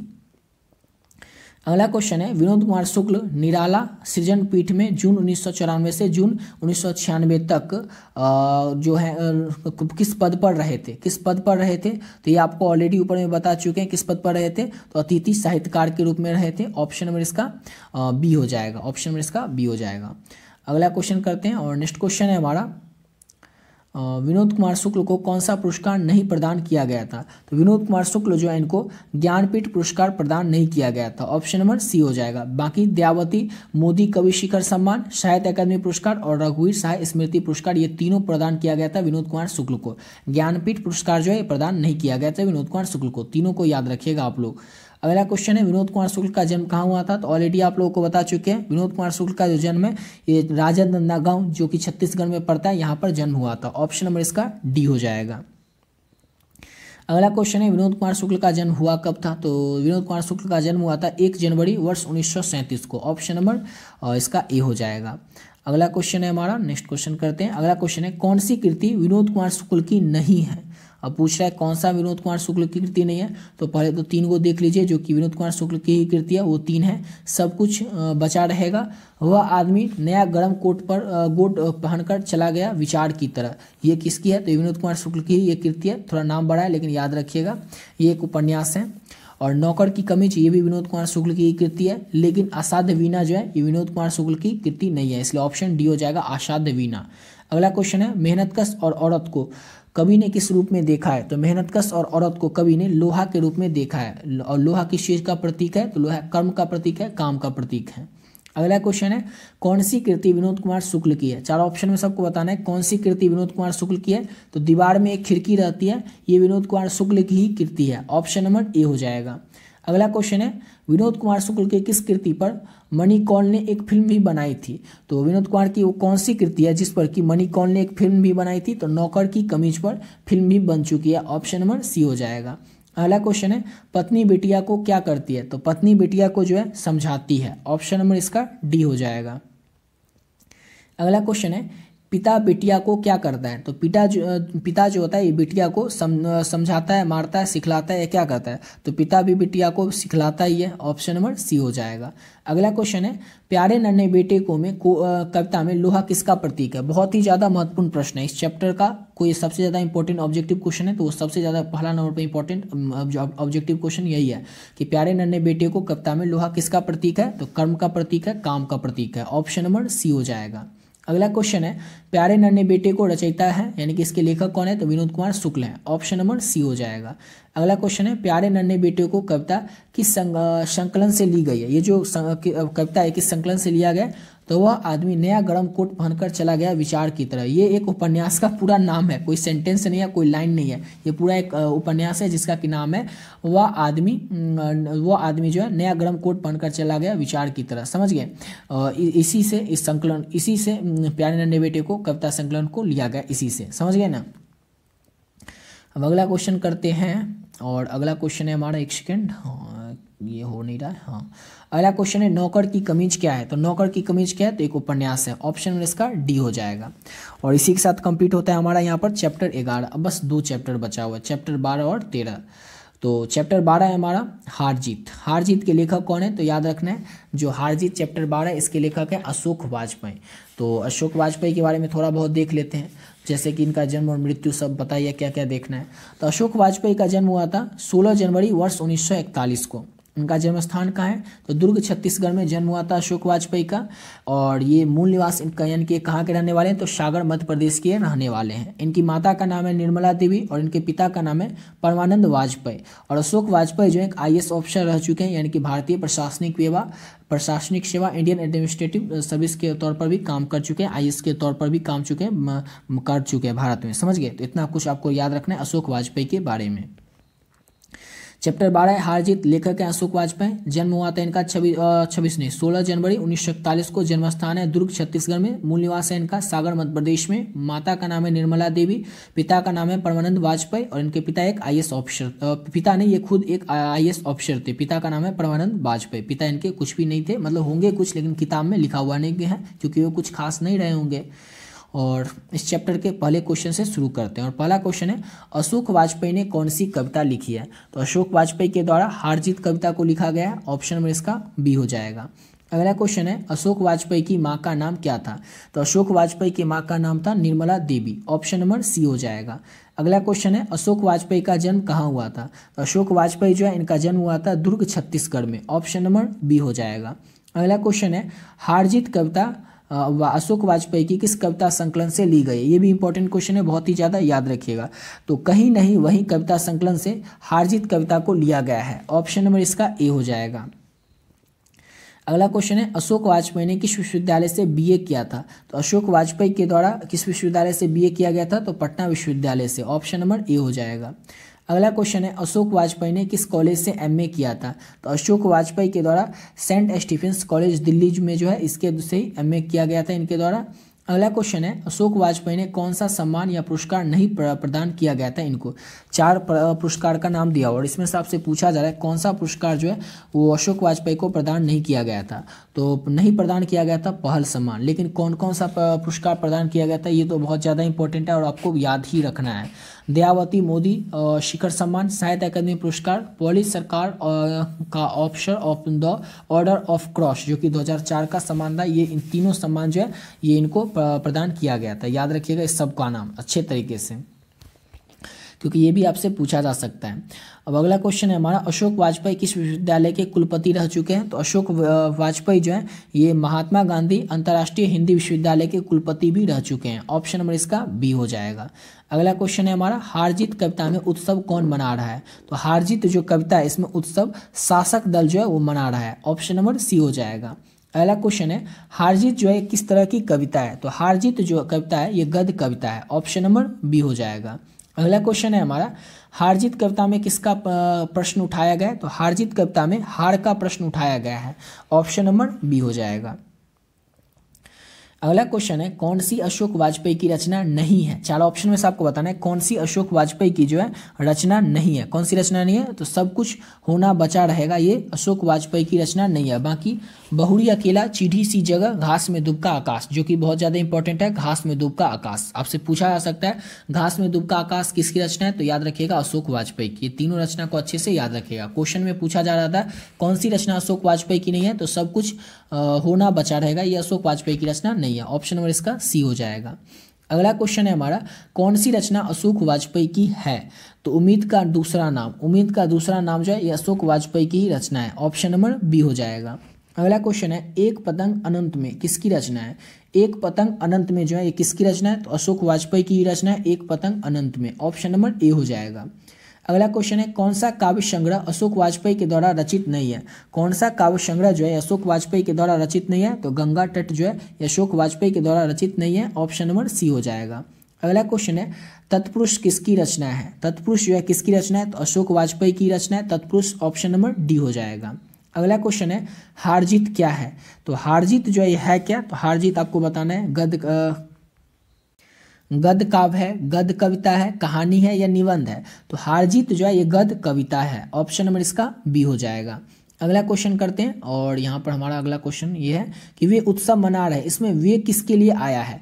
वे उत्सव मना रहे, इसमें जो वे शब्द है ये किसके लिए आया है, ये आया है किसानों के लिए। ऑप्शन नंबर इसका ए हो जाएगा। वे उत्सव मना रहे यानी कि किसान उत्सव मना रहे हैं। अगला क्वेश्चन है हमारा मशक वाला क्या कर रहा है। मशक वाला क्या कर रहा है, तो वो सड़कों को सींच रहा है। ऑप्शन नंबर ए हो जाएगा। मशक वाला सड़कों को सींच रहा है। अगला क्वेश्चन है अशोक वाजपेयी का जन्म कब हुआ था, तो अशोक वाजपेयी जो है इनका जन्म हुआ था 16 जनवरी 1941 को। ऑप्शन नंबर ए हो जाएगा। अगला क्वेश्चन है अशोक वाजपेयी के पिता का नाम क्या था, तो अशोक वाजपेयी के पिता का नाम था परमानंद वाजपेयी। ऑप्शन नंबर बी हो जाएगा। अगला क्वेश्चन है कौन सी कृति अशोक वाजपेयी की नहीं है। कौन सी कृति अशोक वाजपेयी की नहीं है, चार ऑप्शन में सबको बताना है, तो कहीं नहीं वहीं जो है ये अशोक वाजपेयी की कृति नहीं है। अगला क्वेश्चन है कौन सी कृति अशोक वाजपेयी की है, तो कौन सी कृति अशोक वाजपेयी की है, तो शब्द लिखने के लिए एक कागज बनी है, ये जो कृति है ये अशोक वाजपेयी की है। ऑप्शन नंबर इसका ए हो जाएगा। अगला क्वेश्चन है हार जीत कविता के रचयिता कौन है। हार जीत जो कविता है इसके रचयिता, इसके लेखक कौन है, तो अशोक वाजपेयी है। ऑप्शन नंबर ए हो जाएगा। अगला क्वेश्चन है अशोक वाजपेयी ने किस पत्रिका का संपादन किया था। मोस्ट इंपॉर्टेंट क्वेश्चन है, याद रखिएगा। तो पूर्वाग्रह कविता का पूर्वाग्रह जो पत्रिका थी, कविता नहीं पत्रिका थी, उसका संपादन अशोक वाजपेयी के द्वारा किया गया था। अगला क्वेश्चन है घास में दुबका आकाश किसकी कृति है। ऑलरेडी बता चुके हैं अशोक वाजपेयी की कृति है घास में दुबका आकाश। अगला क्वेश्चन है अशोक वाजपेयी किस काल के कवि हैं। अशोक वाजपेयी जो है किस काल के कवि हैं, तो याद रखना है आप लोगों को अशोक वाजपेयी आधुनिक काल के कवि हैं। ऑप्शन नंबर डी हो जाएगा। और यहाँ तक कंप्लीट होता है हमारा चैप्टर 12। अब बस बच गया लास्ट चैप्टर, इस बुक का लास्ट चैप्टर है गाँव का घर, जो कि जिसके चैप्टर 13 है, जिसके कि लेखक कौन है, तो ज्ञानपति हैं। अब इस चैप्टर के ऑब्जेक्टिव क्वेश्चन को देखते हैं, उससे पहले लेखक परिचय देख लेते हैं। तो गांव का जो घर कविता है इसके लेखक है ज्ञानपति। इनका जन्म हुआ था 1 जनवरी 1950 को। इनका जन्म स्थान है पथरगामा गोंडा, जो कि झारखंड में पड़ता है। इनकी माता का नाम है सरला देवी और पिता का नाम है देवेंद्र प्रसाद चौबे। 2023 में ये क्वेश्चन पूछा गया था कि ज्ञानपति के माता और पिता का नाम क्या है, दोनों एक साथ क्वेश्चन में था, तो याद रखिएगा उसमें पूछा गया था एक साथ, तो आपको अलग अलग भी पूछ सकता है। तो याद रखिएगा इनके माता का नाम था सरला देवी, ज्ञानपति के माता का नाम और पिता का नाम था देवेंद्र प्रसाद चौबे। इनका जो निवास स्थान है वो वाराणसी उत्तर प्रदेश में है, समझ गए। लेकिन इनका जन्म हुआ था झारखंड में, लेकिन ये रहने वाले हैं वाराणसी उत्तर प्रदेश के। और एक और चीज़ बता दें, बिहार प्रशासनिक सेवा जो होता है बीपीएससी जो होता है, इसके द्वारा इनको जो जेलर का पोस्ट है वो भी आवंटित हो चुका है। और ये जेलर के पोस्ट पर भी यानी कि कारा अधीक्षक के पोस्ट पर भी काम कर चुके हैं, समझ गए। इतना आप लोग याद रखिएगा किसके बारे में, तो ज्ञानपति के बारे में। अब इस चैप्टर का जो पहला क्वेश्चन है वहाँ से शुरू करते हैं 351 नंबर क्वेश्चन से। तो ज्ञानपति ने कौन सी कविता लिखी है, तो ज्ञानपति के द्वारा गांव का घर कविता लिखा गया। ऑप्शन नंबर बी हो जाएगा। नेक्स्ट क्वेश्चन है ज्ञानपति किस काल के कवि हैं, तो ज्ञानपति आधुनिक काल के कवि हैं। ऑप्शन नंबर इसका सी हो जाएगा। आधुनिक काल के कवि हैं ज्ञानपति, ऑप्शन नंबर इसका सी हो जाएगा। अगला क्वेश्चन है हमारा नेक्स्ट क्वेश्चन, ज्ञानपति 20वीं सदी के किस दशक में उदित हुए थे, तो ज्ञानपति जो है ये 20वीं सदी के 8वें दशक में उदित हुए थे। ऑप्शन नंबर सी हो जाएगा। अगला क्वेश्चन है ज्ञानपति के पिता का क्या नाम था, तो ज्ञानपति के पिता का नाम था देवेंद्र प्रसाद चौबे। ऑप्शन नंबर ए हो जाएगा। अगला क्वेश्चन है हमारा, नेक्स्ट क्वेश्चन, ज्ञानपति बीए तथा अंग्रेजी में एमए ज्ञानपति बीए तथा अंग्रेजी में एमए किस विश्वविद्यालय से किए थे? तो ये किए थे पटना विश्वविद्यालय पटना से, ऑप्शन नंबर इसका सी हो जाएगा। अगला क्वेश्चन है, ज्ञानपति हिंदी में एमए किस विश्वविद्यालय से किए थे? तो ज्ञानपति जो है हिंदी में एमए जो है ये किए थे बिहार विश्वविद्यालय मुजफ्फरपुर से, ऑप्शन नंबर डी हो जाएगा। अगला क्वेश्चन है, ज्ञानपति को उनकी किस रचना के लिए 2006 में साहित्य अकादमी पुरस्कार प्रदान किया गया था? तो संशयात्मा के लिए, इंपॉर्टेंट क्वेश्चन है, याद रखिएगा। संशयात्मा किसकी कृति है पूछा जाए तो याद रखिएगा ये कृति जो है ज्ञानपति की है और इसकी रचना ज्ञानपति के द्वारा किया गया था और इसके लिए इनको साहित्य अकादमी पुरस्कार वर्ष 2006 में दिया गया था ज्ञानपति को। अगला क्वेश्चन है, गांव में किसकी धुन सुनाई नहीं पड़ती है? तो गांव में किसकी धुन नहीं सुनाई अब पड़ती है? तो लोकगीत की जो धुन है अब सुनाई ही नहीं पड़ती है गाँव में, क्योंकि अब तो देखते होंगे सब जिसको कुछ भी सुनना होता है टीवी मोबाइल या कुछ में सुन लेता है। लोकगीत की तो पहले सुनाई देती थी, वो धुन अब सुनाई ही नहीं पड़ती है। अगला क्वेश्चन है हमारा, नेक्स्ट क्वेश्चन, ज्ञानपति की रचना जो कि जिसका नाम है एक चक्र नगरी, ये क्या है? कहानी है, काव्य नाटक है, उपन्यास है या फिर शोक गीत है? तो ज्ञानपति की जो रचना है एक चक्र नगरी ये काव्य नाटक है, यानी कि ऑप्शन नंबर इसका बी हो जाएगा। काव्य नाटक है एक चक्र नगरी, इसके लेखक है ज्ञानपति। अगला क्वेश्चन है हमारा, कौन सी रचना ज्ञानपति की नहीं है? चार ऑप्शन में सबको बताना है कौन सी रचना ज्ञानपति की नहीं है। थोड़ी सी जगह जो रचना है ये ज्ञानपति की नहीं है। संशयात्मा, मिबसार और कवि ने कहा, ये तीनों किसकी रचना है? तो ज्ञानपति की है। और क्वेश्चन में था कौन सी रचना ज्ञानपति की नहीं है? तो थोड़ी सी जगह। अगला क्वेश्चन है हमारा, कौन सी रचना ज्ञानपति की है? चार ऑप्शन में सबको बताना है, तो इसका हो जाएगा गंगा तट। गंगा तट जो है ये ज्ञानपति की रचना है, यानी कि ऑप्शन नंबर इसका सी हो जाएगा। अब अगला क्वेश्चन करते हैं और इसके बाद अगला क्वेश्चन है हमारा, क्या आँख हाथ बनते ही कविता किस कवि की रचना है? आँख हाथ बनते ही कविता ये जो है किस कवि की रचना है? ये इसके लेखक कौन है? तो इसके लेखक है ज्ञानपति ही, ऑप्शन नंबर इसका ए हो जाएगा। अगला क्वेश्चन है हमारा, नेक्स्ट क्वेश्चन, गांव के घर के भीतर आने से पहले खासकर आना क्यों पड़ता है? तो किसको आना पड़ता है खास करते? तो सबको पता होगा, जो लोग गांव में रहते हैं सबको पता होगा, पुरुषों को आना पड़ता है गांव के घर में आने से पहले, खासकर पुरुषों को आना पड़ता है। अगला क्वेश्चन है, ज्ञानपति के अनुसार पंचायती राज में क्या खो गया था? इंपॉर्टेंट क्वेश्चन है, याद रखिएगा। तो ज्ञानपति के अनुसार पंचायती राज में पंच परमेश्वर खो गया था, ऑप्शन नंबर इसका सी हो जाएगा। अगला क्वेश्चन है हमारा, संशयात्मा किसकी कृति है? बता चुके हैं ज्ञानपति की कृति है, ऑप्शन नंबर ए हो जाएगा। अगला क्वेश्चन है, दूध में डूबे अंगूठे के छाप किनके हैं? तो दूध में डूबे अंगूठे के जो छाप हैं वो बूढ़े ग्वाल दादा के हैं, ऑप्शन नंबर इसका सी हो जाएगा। अगला क्वेश्चन है हमारा, ज्ञानपति का काव्य नाटक है, तो ज्ञानपति का काव्य नाटक कौन सा है? तो एक चक्र नगरी है, ऑप्शन नंबर डी हो जाएगा। अगला क्वेश्चन है, ज्ञानपति सरकारी सेवा में कार्यरत थे, तो कारा अधीक्षक के पोस्ट पर, यानी कि आपको बता ही चुके हैं कारा अधीक्षक मतलब क्या होता है? जेलर का जो पोस्ट होता है उसी पर पदस्थापित है ज्ञानपति, ऑप्शन नंबर इसका ए हो जाएगा। अगला क्वेश्चन है, ज्ञानपति का जन्म कब हुआ था? तो 1 जनवरी 1950 को ज्ञानपति का जन्म हुआ था, ऑप्शन नंबर ए हो जाएगा। अगला क्वेश्चन है, ज्ञानपति को साहित्य अकादमी पुरस्कार किस कृति पर मिला था? तो ज्ञानपति को जो साहित्य अकादमी पुरस्कार है वो मिला था संशयात्मा के लिए वर्ष 2006 में, ऑप्शन नंबर बी हो जाएगा। अगला क्वेश्चन है, गांव का घर कविता के कवि कौन है? तो बता ही चुके हैं, गांव के घर कविता के कवि ज्ञानपति हैं, ऑप्शन नंबर बी हो जाएगा। गांव का घर जो कविता है यह किस कविता संग्रह से लिया गया? बहुत ही ज़्यादा इंपॉर्टेंट क्वेश्चन है कि गांव का घर कविता किस कविता संग्रह से लिया गया? तो संशयात्मा से लिया गया है, ऑप्शन नंबर डी हो जाएगा। अगला क्वेश्चन है हमारा, ज्ञानपति को किस कृति पर साहित्य अकादमी पुरस्कार प्राप्त हुआ था? तो ज्ञानपति को संशयात्मा के लिए साहित्य अकादमी पुरस्कार 2006 में प्रदान किया गया था।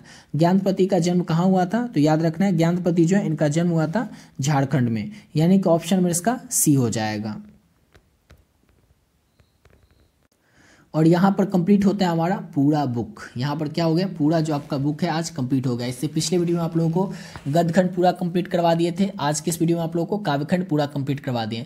इतना अगर आप लोग अच्छे से देख लें तो आपसे एग्जाम में अब एक भी प्रश्न छूटने वाला नहीं है। बस करना एक काम है कि आप लोगों को रिविजन बार बार करते रहना है। ऊपर जो आपको PDF बताएं केवल और केवल उसका प्राइस है 30 रुपये। जो भी बच्चे बचे हुए हैं अभी तक उस PDF को नहीं लिए उसको आप लोग जरूर ले लीजिएगा, केवल और केवल 30 रुपये पे करके। उसमें जितना ऑब्जेक्टिव और सब्जेक्टिव है सबको अगर आप लोग अच्छे से कर लेते हैं तो आपसे एग्जाम में एक भी प्रश्न छूटने वाला नहीं है। तो मिलते हैं नेक्स्ट वीडियो में नए वीडियो के साथ, जिसमें कि हिंदी के और भी इंपॉर्टेंट लघु उत्तरीय और दीर्घ उत्तरीय प्रश्न को करेंगे और 100% व्याख्या वाला जो क्वेश्चन होता है उन सभी प्रश्नों को करेंगे। तो मिलते हैं नेक्स्ट वीडियो में नए वीडियो के साथ।